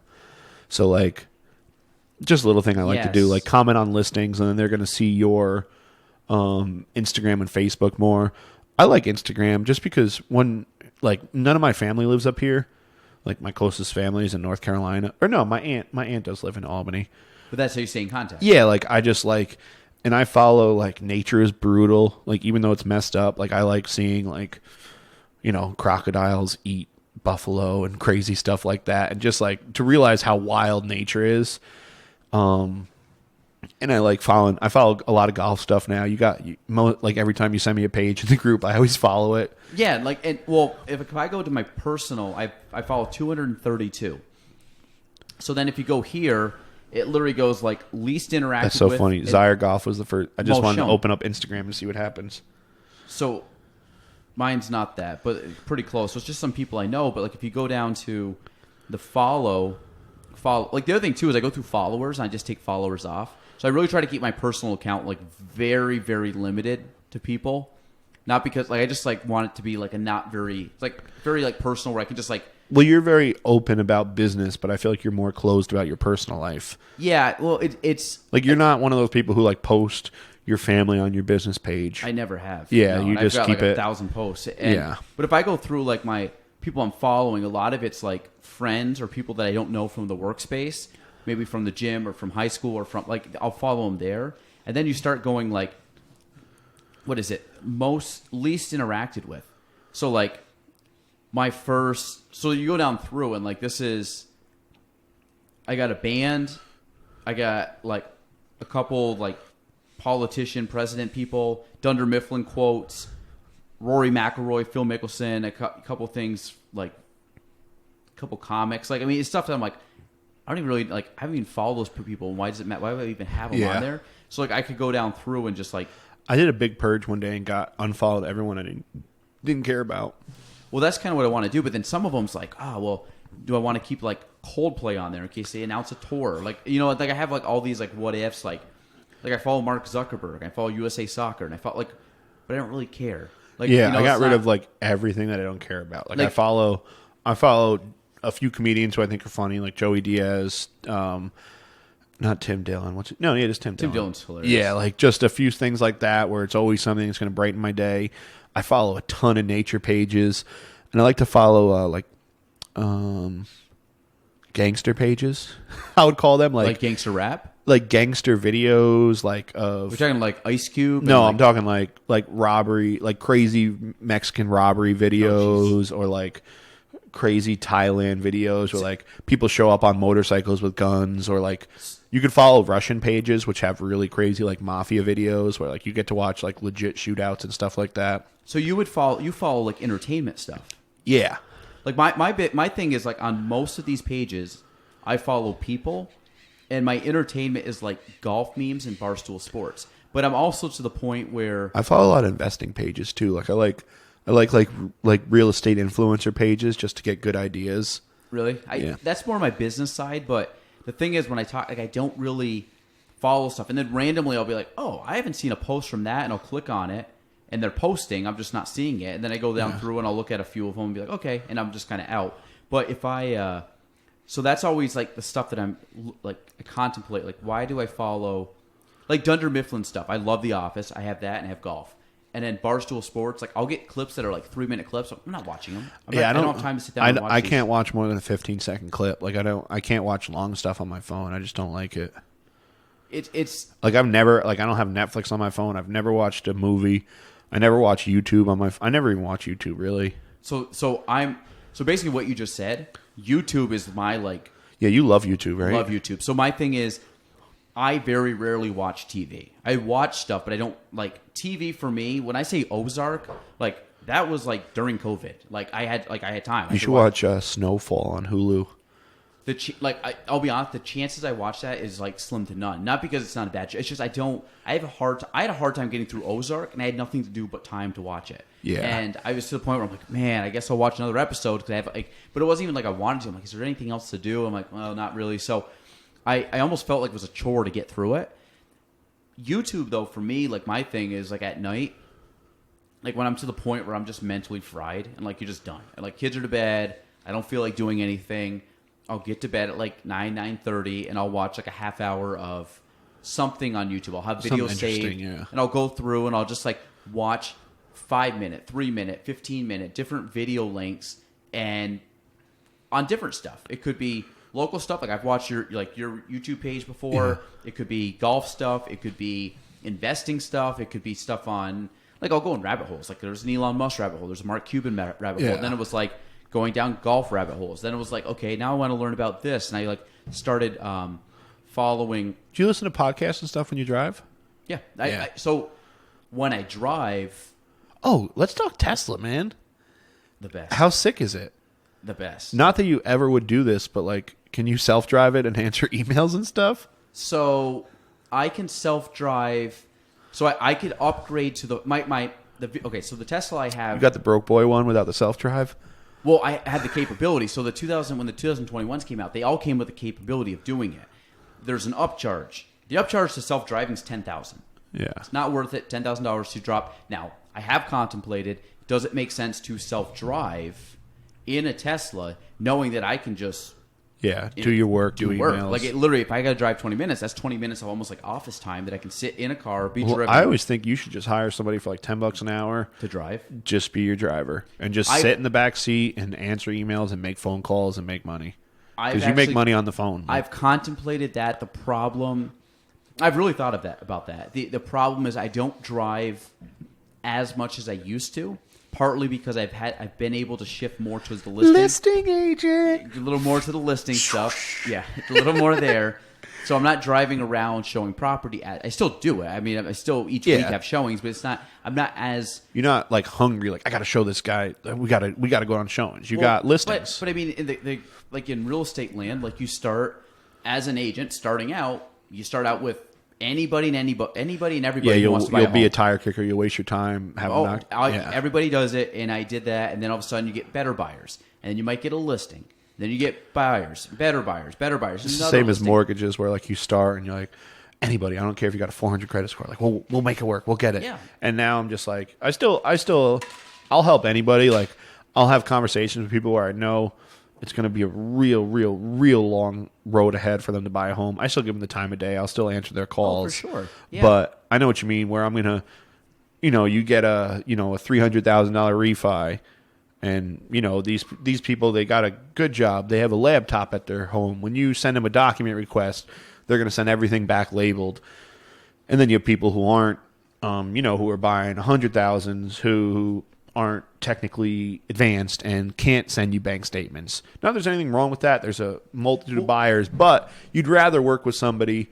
Like recently, we've been helping a lot of my buddies from college because we're getting to that age, buy places, and like my boss loves working with them. They have their tax returns saved on their phone. They know how to use Google Drive and send us stuff. They can easily access their pay stubs.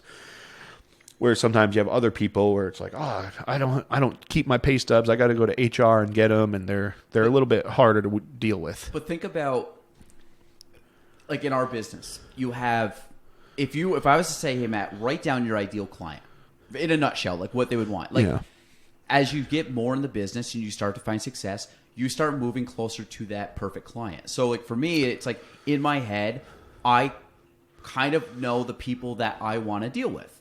And if there's certain people I get them, like slam dunk, good people, got solid income, solid job, easy to work with. Their expectation levels are realistic, reasonable. They're fun people. They're responsible. They're timely. I do because I do that on my end. I would want that on the other side. So if you have that, it's a perfect marriage. Like this is awesome. If all my clients are like that, which I'm slowly moving more towards that. That's where you want to go. So like you talked about the person that 500 credit score, I know is not going to buy for probably a year to 2 years minimum. Those are the people like, hey, I'm going to follow up. And I did. And I sold it to them 2-3 years later.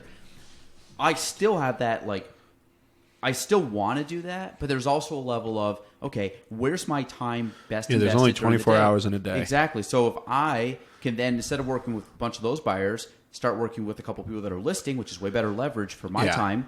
And then all of a sudden I can now give that to the newer agents. I mean, the amount of, like when I get a lead, depending on who they are, like a lot of it is if it was a referral, if it's a personal friend, I want to work with those people, out of, respect for whoever I'm dealing with. if there's some random internet lead that responds on a sign call, I'm giving like 90.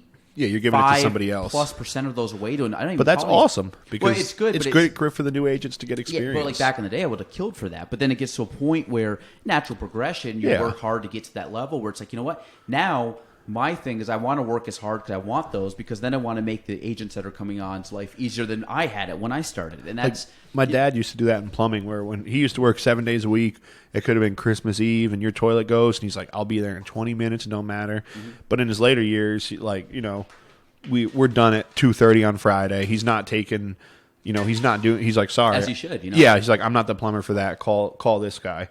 And there's other people where his good friend, he would take it because he has 3 trucks. Mm-hmm. So he's not necessarily the one who's going to go knee deep in that shit. One of his new guys is going to, and sort of earn his stripes that way. And again, it's natural progression of like lifetime. So like you said, if there's certain things that, like I'm one, if I'm, well, we're in a volume, but most people know this, but like our business, you get paid more if it's $1 million deal versus a $200,000 deal. Yeah.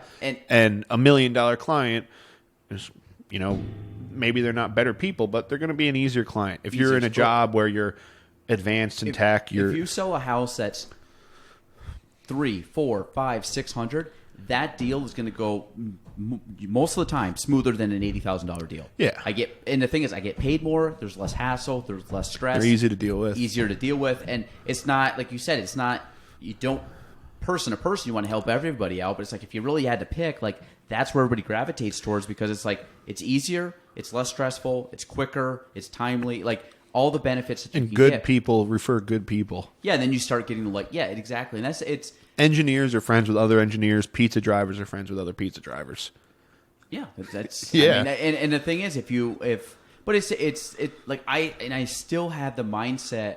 This is my 11th year. I still have the mindset of like the first couple of years. Where You're a hustler, yeah. It's like I want because the thing is, it's even if I know I may not work with you directly on every step of the way, I still can be could be a voice of information for you, and then I can sit there and help a Courtney or a Hannah who's starting out, or an Isaac, that these guys are coming in, and I'm like, you know what? One of the hardest things for agents is the first couple of years to just stay alive in the business. I want to make it where I can offer my expertise to people that want to work with us. Well, one thing I know you do is you invest in your people and you actually train them and actually teach them and really are trying to build a self-propelling business. Like I know like you have trainings, you do stuff for your agents. Like a new agent comes on, they're probably going to get a deal or two from Big Papa because you're spreading the love out.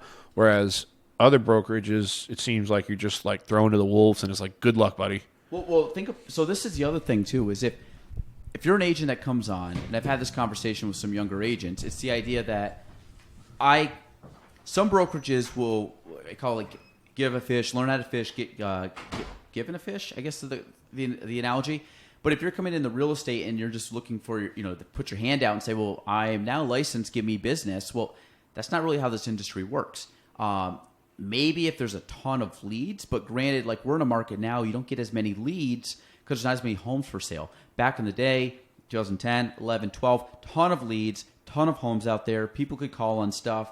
Not everybody wanted to buy it, but it was one of those deals where you always had you weren't going to have a hard time getting leads. Now it's like the leads are a little bit harder to get.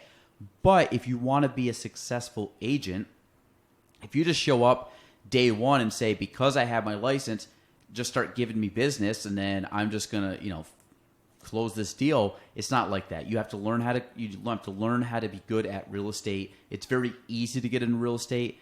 It's very hard to make a complete living and have a longevity in real estate because it could chew you up and spit you out. And the better agents, and what I try to teach new agents coming on, is how to be like a hunter, not a gatherer. Like a gatherer just kind of sits back, lets things happen. If you're doing that, you're not going to have a long career in real estate. If you're someone that goes out and proactively tries to get business, proactively tries to build relationships, proactively tries to get your name out there, that's the kind of stuff that, you're learning how to fish. You're learning how to go out and be productive and learn how to grow your business.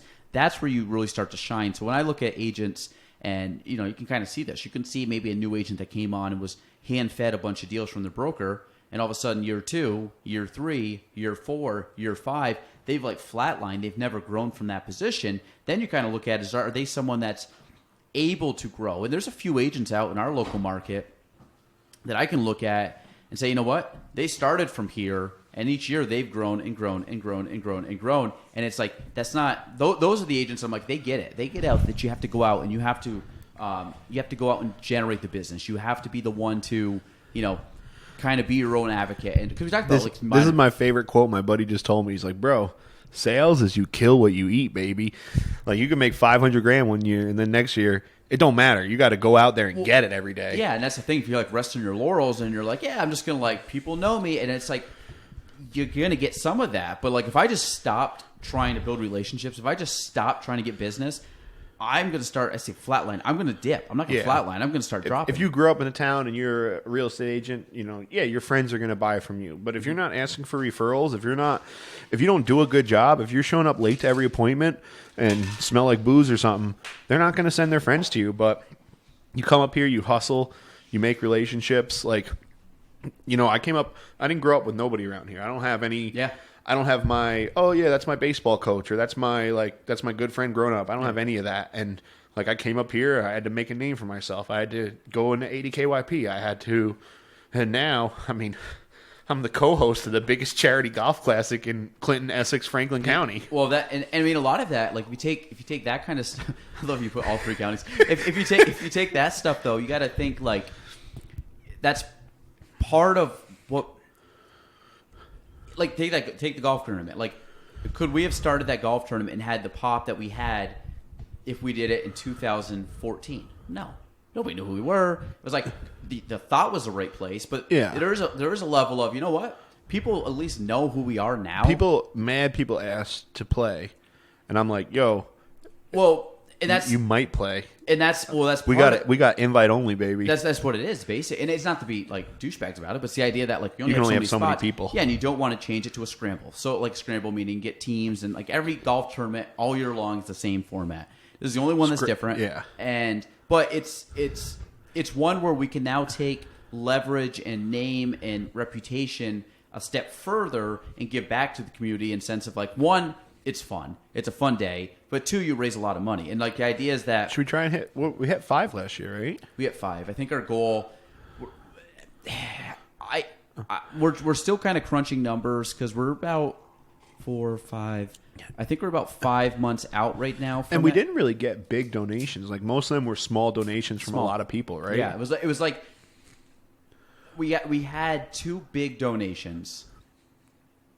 And then we had 2 big donations. We had Coyer Staffing was a sponsor. But if you go beyond that, most donations besides the player fees were like 20, 50, 100. Yeah. You got, which is great. You had like a lot of people committing and doing stuff. So, but you start taking like, again, we talked about like building up from a, new agent. And then all of a sudden now it's like, okay, we have a little bit more name recognition locally. We have more relationships. We have people that we've built the reputation or built that are like, you know what, those guys are behind it or they're trying to do something. I'm going to support them because they're my friends or I think they're good people doing it for the right reasons. Not like, who are these guys? We can go to business after hours and we know like 90% of the people. Yeah. And I still remember, actually I met you at this, was the 80 KYP over at the Oval when it first opened. They first opened. This was probably 2016. 16, I think, yeah. 2016. I had Not Oval, Valcor. Oh, it was Oval. This is at Oval Brewing. It was at the right at the one on the Oval. It wasn't Valcor. It was Oval Brewing. They had just opened, so whenever Oval Brewing opened, I think it was 16. And I remember going, first time I'd ever been to 80 KYP. Never went. It's so funny when you think about it. So the person taking the door donation was Meg LaFave at the time. Yep. And I want to say Jared Burns was the president. Probably. And I didn't know Jared. Now I'm really good friends with Jared. I didn't know who Jared was. And I remember Steve LeBombard was there. I didn't know you. I think I knew of you because you used to do the dog videos. Yeah. And I want to say, God, I'm trying to even think. Well, you knew Ryan Lee, right? Ryan would have been there. Yep, Ryan would have been there, but it was a very limited crowd. So like you kind of go, you don't know anybody, so it's like, well, I'm just gonna mingle with the 2 or 3 people I know. And I think I met you that day, and you had like I think you had the dog, the Bo the dog. Or whatever, where's Bo Wednesday? Yeah, which was great. Gotta and bring that back. Yeah, that was fantastic because I knew about it before I met you. So it was kind of like an icebreaker where I'm like, I kind of know that guy. Dude, I love nothing more than when I'm like grabbing a slice of pizza or something, and they're like, "Aren't you that mortgage guy?" Yeah. I'm like, "Fuck yeah, that's marketing, baby." Yeah. It makes me so pumped. That and you got to think because that's happened to me before where it was funny. When we had our kids, when we went to the hospital, every single kid I had, it was the most crazy, the last kid we had. I think I had 4 or 5 nurses say something to me about real estate that came in the check. Like, aren't you? You're in real estate. Oh, you sold my friend's home. You sold my mom's home. I'm like, oh, okay. And like you talk to them, and I mean, once I tell you the name, you know who it is. Yeah. But like, but yeah. So you're like, it's funny is that like you start, but that's the thing. Like you put your name out there, you start putting stuff out. People recognize you. You definitely got to be success. outgoing in real estate. That's a very valuable skill in real estate. It is, but like we have, I've seen it before. We have one agent. She came on. She was the most outgoing, and would tell you, she's like, "That's not my thing." Still, really isn't her thing, but she's done fantastic. Like so. People, but you have your niche. Like some people are very like I am more extroverted now than I've ever been, but I've never been a huge extrovert. I'm still I would say I feel more introverted than I am extroverted. Yeah. But I can deal with people where if there's a day where I talk to people all day long and I get home, my first thing is I don't want to talk to anybody. Like my wife and kids, yeah, but like if I get home and like somebody stops over to visit or like, hey, we got to go to this thing, I'm like, I literally just want to go crash at home. Yeah. Just that's why like my weekends, you're kind of the same as me.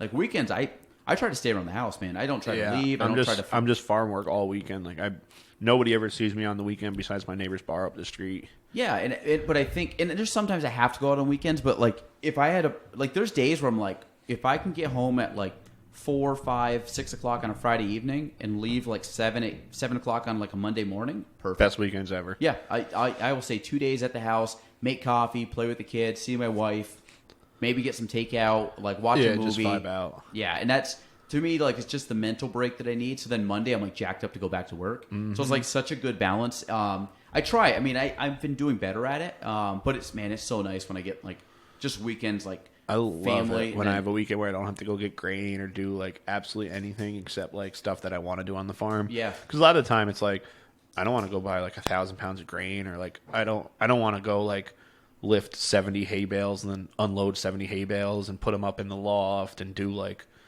work. Like some stuff I like I love doing like planting trees and like gardening, but like when it's like the bitch work, it's like fuck. Well, so one of my favorite things to do, oddly enough, is like on weekends, it's just to like, I want to say clean, but it's like declutter and throw stuff out. Yeah. Like if I'm like, there's a pot, there's like that catch-all pile. Like even like there's sometimes I'll come in here like on a Sunday morning early and do work. And then some days I come on a Sunday morning, like, you know what? I'm just going to organize my life. Like I'm going to organize anything on my desk, anything that I haven't gotten to, stuff in my emails. Like I just want to purge through stuff, get rid of stuff. I mean, like I have one of my friends, he told me about this, a Sunday folder where basically it's like if you know you're not going to handle this during the week, because we all have the emails that like, I'm going to check on it. You never check on it? Yeah. So to get it out of his inbox, he just punts it to a Sunday folder. So for me, that's like stuff I want to look at, but I don't have time today, nor am I in the headspace I want to like read through these articles. You got me into this where whenever I have like something to do, I email myself. So like my business email is like my main, like it'll be everything, like pay the Frontier bill. Don't forget to pay health insurance. Like if I get bills to my Gmail account, send it to that account. And another thing you taught me is like now, like I get up, start doing my day at like 7 or whatever. I go log into my email and sort of get my day set while I'm drinking coffee, hanging out at home, and then go into work later and like have all that to do basically. Well, and that's, yeah, setting a plan up front. Like I try to wake up early and try to go like do all my stuff early and get kind of a start to the day. But like the best thing for me is cleaning my inbox out makes me feel better. Yeah. When I look and I have like 15 items there, I'm like, I really try at the end of the day to get to 0. I would say it's usually under 5 per day. And some of them are just punted to the weekend. And then sometimes I don't get to it on the weekend. So then all of a sudden, like the other day, I had like 130 emails. of stuff either messaged to myself or sent in. So I'm like, okay, how do I get through all this? So I basically filter through, punted a bunch of stuff. I'm like, you know what? One, I don't care about it anymore. Two, I glance at it quickly and file it somewhere or delete it. And then there's some that I'm like, okay, I don't have time. I'll get to that. And there's some that I'm like, you know what? I really have to check on that this week, and I'll put it back in my inbox, knowing that like Sunday or Monday, just go through like those things that are not. It's not super pressing, but they've been there long enough where I'm like, I should have already done that right now. Yeah, get it done. So that's kind of my system. I would like to get to the point where my Sunday folder is like under 10. Like throughout the week, I delete most of it and really only keep the important stuff. But a lot of the times, it's an article of something I want to read. And I'm like, you know what? I don't have the 5 to 10 minutes it takes to read that article. And like, I don't want to read it at night. Don't want to read it in the morning. So I'll just punt it. And then like, if I come here, coffee, some music, filter through, read it. Get about halfway through, can just chuck it or skim it, be like, this is good information. Let's save it. But it's kind of like the weekends, like decluttering for me. It's like going through, cleaning the garage out, cleaning the cabinets out, cleaning the countertops, cleaning my bedroom out. So like, bad. My workshop's a mess right now. But think about like the other day what's today? Tuesday. So this weekend, the countertop. I'm like, you know what? There's just so much crap on the countertop, and it's like just annoying. And I'm like, and a lot of it's like. Some of the stuff like from the kids will just pile up, or some like extra food things will pile up. Yeah. I see food like candy and stuff. I'm like, why is this all just sitting here? So I spent a lot of time on Sunday just going through. So now our countertops for the most part are like 40% of what they used to be. So just like I like just clean. I don't like clutteredness. Like even the table, like some of the stuff is like, what doesn't need to be like this doesn't need to be on the table. Like what can I get off this table? I feel like you should only have it. Don't you usually have 2 people on the podcast? I do, but it's a pain in the ass to keep. I guess it's confusing to. Yeah. Well, it's like I can take the arms down, but then it's like the mics, and then if I know, like I'd rather have like if someone's coming on because it doesn't like. Besides, you should do something because I don't care. I know you, but just like you should have it where like the headphone is hung up on it and it's all wrapped up like out of the way because it doesn't bother me because I'm like used to clutter. But you know, how some people are OCD. Yeah, I mean it just. I mean, I have some people that would say I'm OCD. Some people say like I don't care. I'm not OCD in the sense of like I gotta like touch stuff and I gotta make sure things are even. Yeah. Like I like you just like it cleanly. I like clean and like minimal because part of it is if it's too much stuff, it distracts me. It's not like I don't care if this is here. I don't care if that's there. That could be there the whole podcast. Like physically, it does not bother me. But the idea that it's like I look at like what's in this box, and then you so if I'm trying to do work. My favorite time to do work is like a clean desk, and I have like the couple. I have like my computer, a pen, a piece of paper, and something I'm reading. Like I want the bare minimum on it so I can get through stuff. Versus, you just remind me to just email myself quick something I got to do. That's fine. Like I screenshot stuff. Like if you like the thing with clients, like if clients text me and I'm like on the road or at an appointment, I'll respond. I'll screenshot that conversation, email myself. Later that day or that night or the next morning, whenever, I will do what I said I was going to do because part of it's like, yeah, I'll get to that. And they never do. Like my thing is, like if you ask me a question, I would answer you, screenshot. So I respond to you. Yeah, like clients will always text me like, Matt, what's the payment on 1234 Street? Screenshot, send them my email. And then, Monday morning or depends. I've been doing some work on the weekends now because the market's so hot, but it's not my favorite thing. But if you if you look at it, and I'm trying to think, I have a couple emails that I had from last night, like evening, again 8:00 at night. Don't really want to do it, just because I'm like at that point getting the kids are just down or whatever, and nobody's gonna do anything at 9:00 at night, so I punt it, do it in the morning. But I'll be like, I'll take care of that. Screenshot, email next morning. I love the screenshot email myself, dude. That's such a time saver all the time. And now, you're a different phone, but iPhone, you click it, it'll pop up, and you click it and then delete the screenshot. You don't even have to keep it. So it's it's fast. So I do all the time, especially with Nick. Like when she's here, I bet you if I asked Nick how many screenshots I sent her in a day, either via email or phone, probably like 25. Oh, at least, yeah. I would probably say that. And it might be one where I'm like, that sounds about right, and she could be like, no, it's more than that. Because every conversation, if someone emails me, and there's times I'll get a voicemail, I'll listen to the voicemail. And then or sometimes I don't even listen to a voicemail. Like if an agent or someone texts, I know who it is, I'll just forward her the voicemail and just say, if it's something I need to do, I'll call them. But a lot of times, I don't want to sit there and even listen to a 1 minute, 30 second, 45 second voicemail because most of the time it's stuff that she's going to have to do anyways. Yeah. So I kind of do that, or hey, can I see this property? Yeah, sure. When are you available? Screenshot it, send it to her. She reaches out, schedules the whole thing. So it's like, yeah, you're very good at that. Like I'm like, hey, you want to get lunch? And then Nick emails me like, hey, Tuesday the 23rd is open at noon. Yeah. I'm like, but you're no, like I've seen your phone, dude. That you like to stick to your schedule and stuff. Like you're about that life. But you gotta be. Well, it's like even podcasts. Like she scheduled a lot of my podcasts. Like I'll reach out to people. Like usually I like to reach out to them because it's like kind of a personal thing. Like, hey, do you want to come on? And all of a sudden they'll respond to me and like the email will be gone. I'm like, what's? So all of a sudden then I look like, and I totally forget about it, and I'll like go out to like tomorrow or next week or the week after to schedule stuff. I'm like, oh, I got a podcast Monday with this person. I didn't even know about. Like she just coordinated. I'm like, perfect, whatever. It's in my day, and I'll just wake up that night before, check my schedule. I'm like, oh, I got a podcast tomorrow with Matt Craig, and just roll with it. So, it's time for me. That's the big thing. Well, it's in real estate too, like it's not like you work at a factory. They're like, all right, 9 a.m. to 12, you're gonna be on machine A, and then you're on machine B. But real estate, nobody's telling you what to do. You can do whatever you want all day. So you have to be organized and detail oriented. Well, like you said, after that 5 o'clock, I still get people all day long. Like I know tonight I'm going to talk to a client probably around 9 o'clock tonight. Like we've already scheduled it. Like, hey, I'll reach out just based on our times.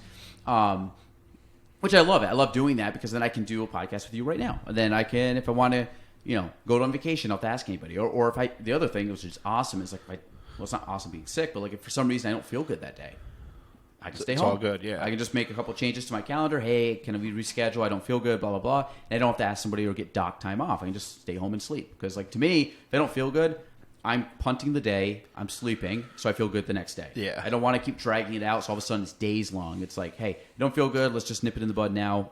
Dude, I've been on a crazy vitamin binge since COVID. What kind?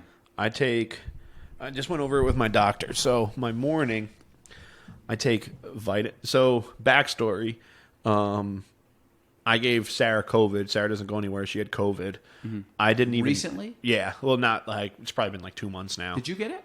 I think so. I didn't have any symptoms, any signs, but Sarah had the classic COVID symptoms. Yeah, I got it. Like, did she go get tested and get like... Nah. Well, we just like can't smell, can't taste. Like, she had COVID. Yeah. And I've been taking... So this is all from different Joe Rogan episodes. Vitamin D, bunch of vitamin D. Dude, my life has improved since I've been taking all these vitamins. Vitamin D, I take quercetin. What's that? I don't know. It's just good for COVID. It's QUECRTIN. Wait, QUECERTIN, like quercetin. It's supposed to be good for your heart. Okay. I heard iron and zinc. Yeah, iron and zinc. I take ZMA at night. It's a natural testosterone booster. And this is all too, like, I used to be super healthy from martial arts, so I took some of the stuff from that. Calcium, magnesium, zinc in the morning. I take this little elderberry syrup pill that I just, like, got at the store. I take vitamin B complex. I take, what else? What I do is I have a big morning and night pill, like the pill divider thing. So that makes it way easier than taking them every morning. A multivitamin, obviously.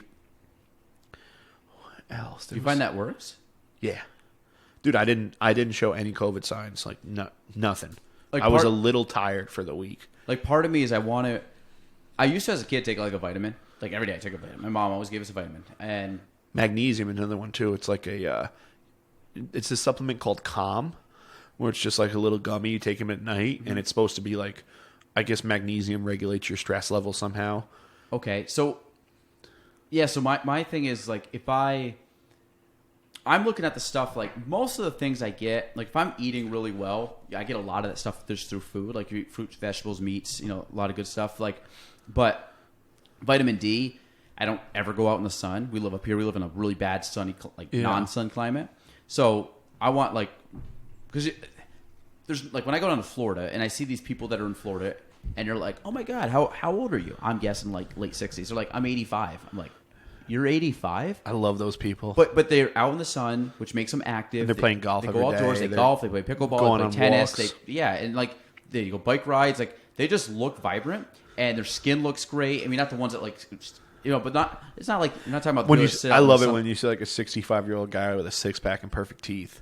I love those fuckers. But they're like they're tan, but they don't look burnt. It's not like they're like getting sun. Like they're not laying out and getting like leather. But I'm saying you get these people that just look young and vibrant, but they're outdoors every day. Like I go out to Florida and I just feel better. Like I can't take the warm temperature year round, but it's the idea. Like I think I got to start looking. I try to get most of my vitamins through food, but there's some I know that I don't get enough of, so I got to like start bumping that up.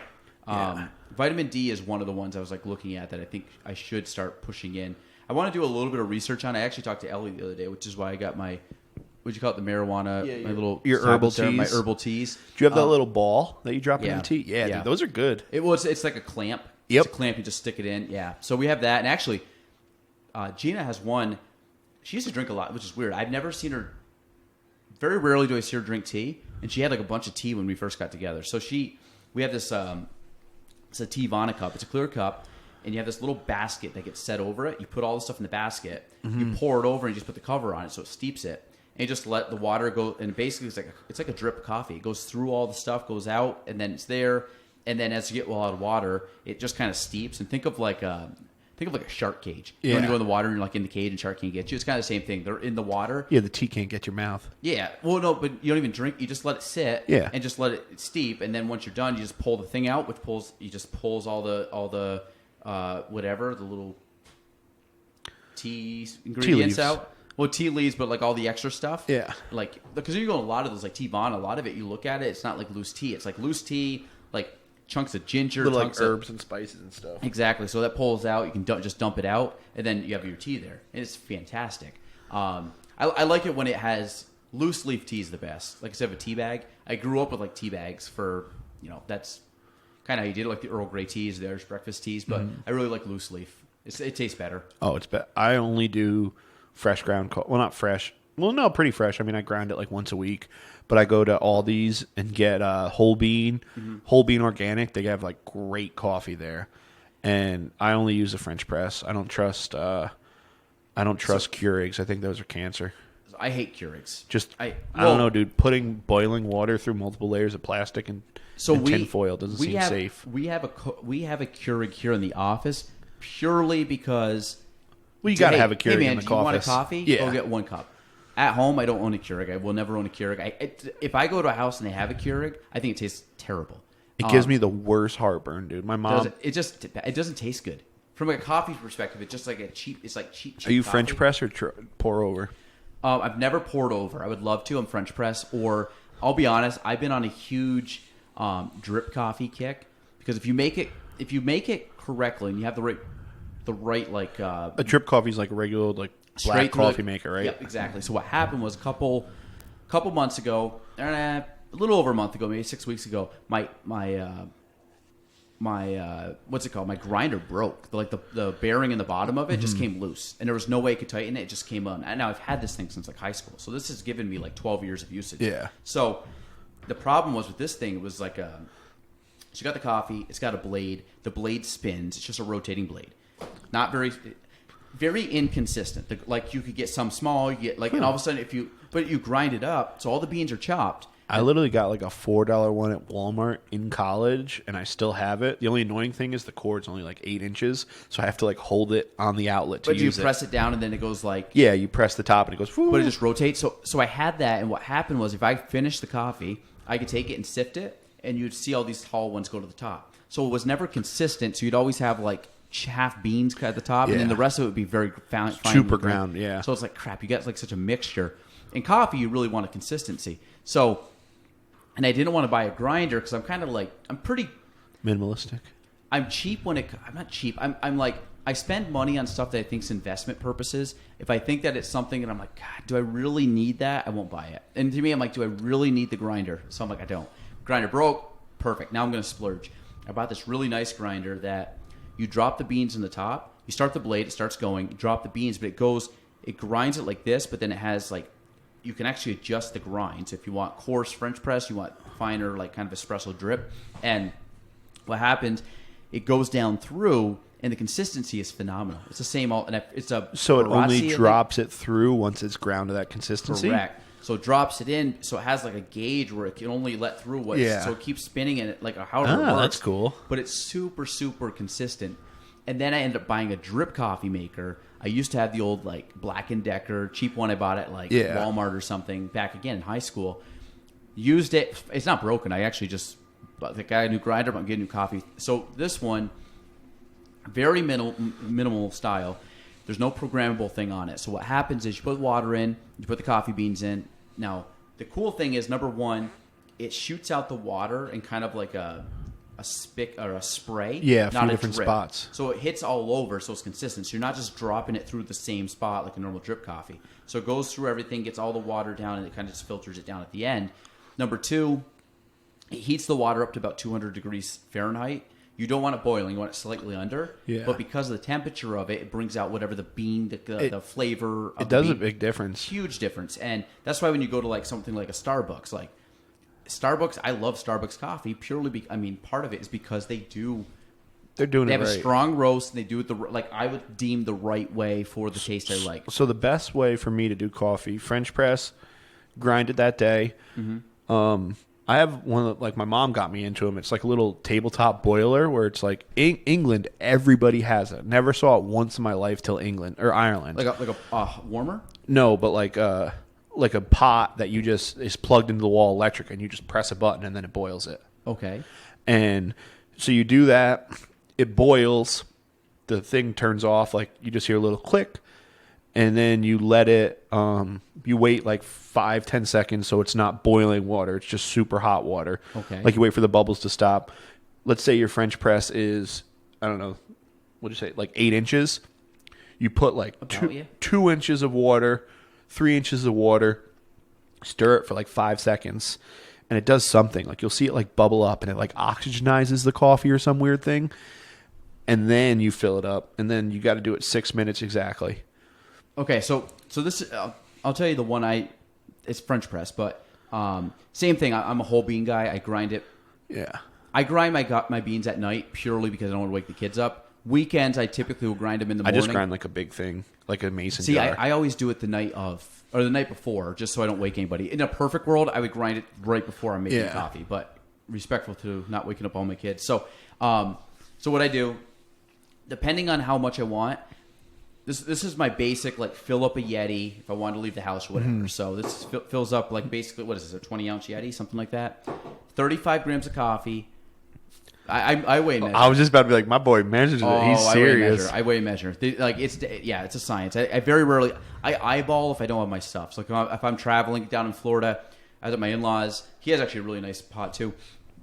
So I just eyeballed that one. But so 35 grams of coffee, 560 grams of water. So I use a 1:16 ratio, which is you can pretty much use consistently. It's a very strong ratio. So what happens is you pour the water, you boil it.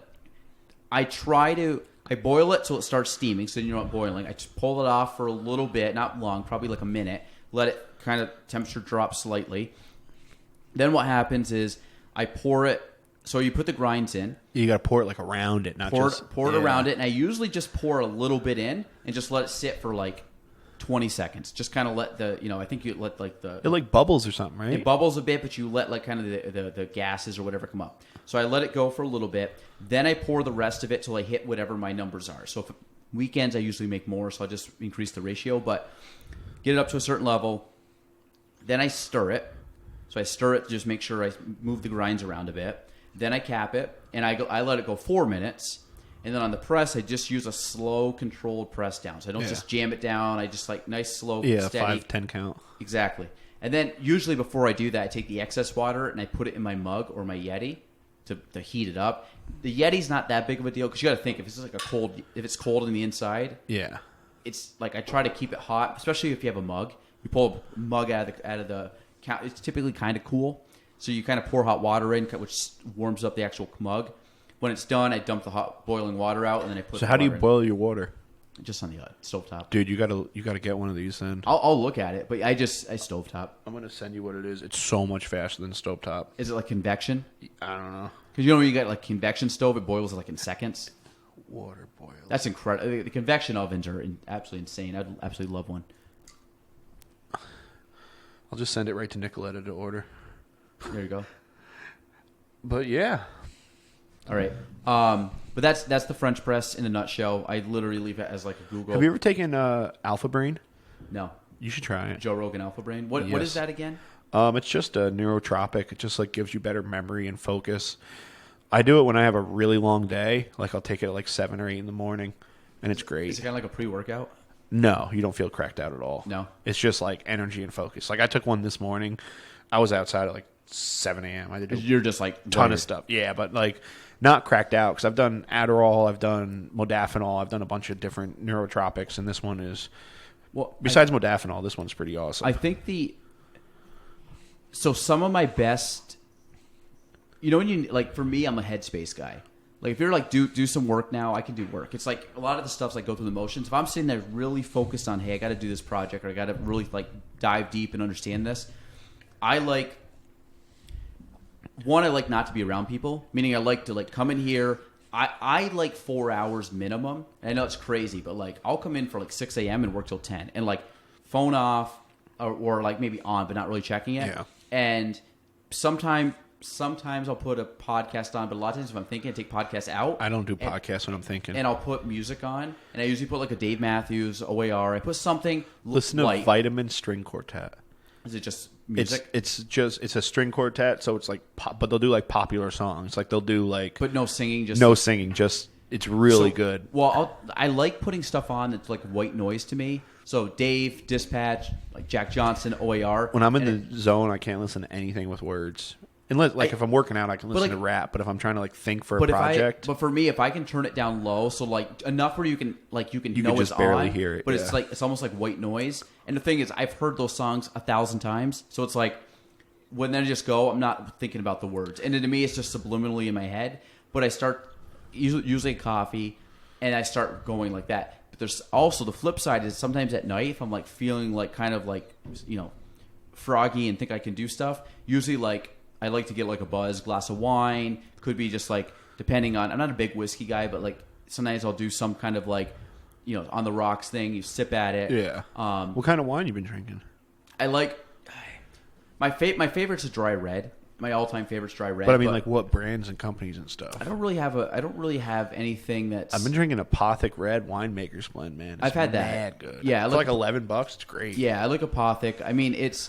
I've actually contemplated Gary V's Empathy wine. I had a crate of it, of the rosé, which actually I like rosé wine. Like depending, it's usually I like it chilled. Oh yeah, whatever happened with that? Because he was going to do like a show, right? They did it. I was supposed to go, and they ended up doing it all digital. And then I was down in Florida during it, so I didn't even tune in. I'm like, I don't want to watch something online. But dry red wines are my favorite. I'm a big guy. Like I go to a nice restaurant, I'm getting steak or fish or something. I try to pair it with something. Steak's always red, fish will go white, and in the summer I like white. Have you ever drank like a crazy like $1,000 bottle or anything like that? No. I really want to try it because I've had like a true like. If I'm it's talking like I've had $75 wine because I was at my parents' house and I was like, oh, Jimbo's not having too much more steak and wine, so we're getting the fucking dope one. Yeah, and I mean some of the it was amazing. I was gonna say I don't know enough about wine to do the difference. I've had wines that are like $30, $40, $50, something like that. But you got to think too, if you're getting them at a restaurant, they're marked up. They're really, like that $50 bottle of wine is probably like $20. You know what I mean? So there's part of it's like, are you really getting so I think if you go to a liquor store and buy like $100 bottle of wine, yeah, you're probably getting the real deal. But bourbons and whiskeys, you could definitely tell a difference. I'm not like I had a client give me some Woodford Reserve. I'll take that if you don't want which, it. I'm going to get it. I want to get into it. Like I'm part of like if this was later in the day, this is the earliest we've ever done a podcast. Don't worry, I'll definitely have a drink if you want to. No, I got to check it. That's why Yeah, we I got wrap a this bunch thing of up. shit to But do. usually if we do it like later in the evening, Yeah, we like, always we'd have have a drink or whatever. And I would love to sip on whiskey. I don't drink it enough to like have a palate for it, but it's kind of ones like you just kind of fight through it. So you get Wild Turkey 101, super cheap, great whiskey. Get a bottle of Woodford Reserve and a bottle of Knob Creek, Buffalo or something. Trace. Buffalo Trace. I don't really like bourbons, or I don't like Tennessee whiskeys. I like bourbons. Okay, so last thing. Is there a difference between whiskey, bourbon, and Tennessee whiskey? Okay, everybody. Do you know the difference? Yes, I do. Okay, Tennessee whiskey has to come from the Kentucky River because of the limestone content. Okay. So those southern rivers, it's all about the limestone content in the water. It's a special kind of water. That's what makes it like a Tennessee whiskey or a bourbon. Then a bourbon is made. It's a glorified Kentucky whiskey, isn't it? No, it's the grain that it's made with when it's heated up. So Scotch, when you heat up the peat, the smoke actually like touches the whiskey and it's in like the same area. Okay. That's a Scotch. Where a bourbon or a whiskey, the heat that they use during it does not touch it. So that's why like a Scotch is such like a smoky, like hurt your mouth flavor, because the smoke is in like the same room. Whereas like a Jameson or a Knob Creek, something like that, I think it's the peat or whatever grains they're making it with. The smoke doesn't touch it. And then Irish whiskey just has to be made in Ireland. So the reason I say this is I was playing in Florida. We played golf. We got paired up with two guys from Kentucky. Nice guys. Guy a little bit, probably about my age, maybe a little bit older, and his father-in-law. So I like asked him, I said, listen, I got to ask you this question, because I looked it up like a week prior when I had that come through. I'm like, isn't bourbon the same as whiskey? And I said this to this guy. Did he slap you? He's from Kentucky. He was too nice to slap me, but he literally goes, "No. Bourbon's way like Kentucky. Something about bourbon's way better, no, totally different." And because I had read that it's like pretty similar, but like Kentucky bourbon, people from Kentucky, it's the limestone content in the water that it's from. Okay, and I don't know enough about it, but it was so funny because when I said it, he's like, "No, bourbon," because they're from Eastern Kentucky, and they're like. Because I went to Ireland. I used to have a bottle, but I actually still have a little left. I'm saving it for my brother-in-law. Only shelf in the world you can get it. It's not like $1 million bourbon. They just decided like this is in this 12-year Jameson we're not going to sell anywhere besides the distillery. So I had regular Jameson. I had a 12-year. I had like a 30 and a 40-year, and oh my god! And like they teach you like to think of it during it. Like it's like a presentation type thing. Mm-hmm. So they're like. Telling you what to think, like, oh, notice this, notice this, notice this. So, which one's the best? The older, the better. Is it? Like, I love Jameson. I think. Well, I what's the other one that I drink because it's cheaper? Tullamore Dew. I drink. Oh, yeah. I get Tullamore Dew. Tullamore Dew is like a little simpler than Jameson, I say, but yeah. But the money's in the year. Yeah, it's a big difference. Like, I want to get like a bottle of like a 40-year because it's like. It's smooth, like drinking like a rum and Coke. Like you don't taste any alcohol. It's just smooth. Next time you come on, we should do a whiskey tasting. We'll do some whiskey. I don't know much about it, but I'll save the Woodford. So, right, let's wrap it up there. Anything, Final thoughts? Any plug you want? So I'm getting ready for the 2021 two-peat for the kids charity golf classic. This is the rubber match. Actually, we're 1-1. I know. And so you actually brought the trophy. We're getting a bigger. Wait, did you get a picture for the podcast? Was that what you were doing? Yeah. I want to be holding the trophy. You can do that. You no, brought your shirt on. For it. We'll do it after. Right. We'll sign off. But yeah, no, we'll have the one I sent you yesterday was pretty dope. That's the one I think I want to. The Ryder Cup one. Yeah. Yeah, that was cool. We got to see. All right, wrap it up there. Episode 125, Galen Trombley Show. Man, the myth, the legend, Matthew Craig. If you're interested in donating for the kids' charity golf tournament, it's going to be happening pretty soon. So charity podcast. Yeah. September, I think 18th, maybe 19th, something like that. I'll be there. I hope so. All right, that's it. Thanks for listening to the Galen Trombley Show. If you want to reach me, you can go on Facebook at Galen Trombley, on Instagram at Galen Trombley, and on YouTube at Galen Trombley. The spelling, GAELANTROMBLEY.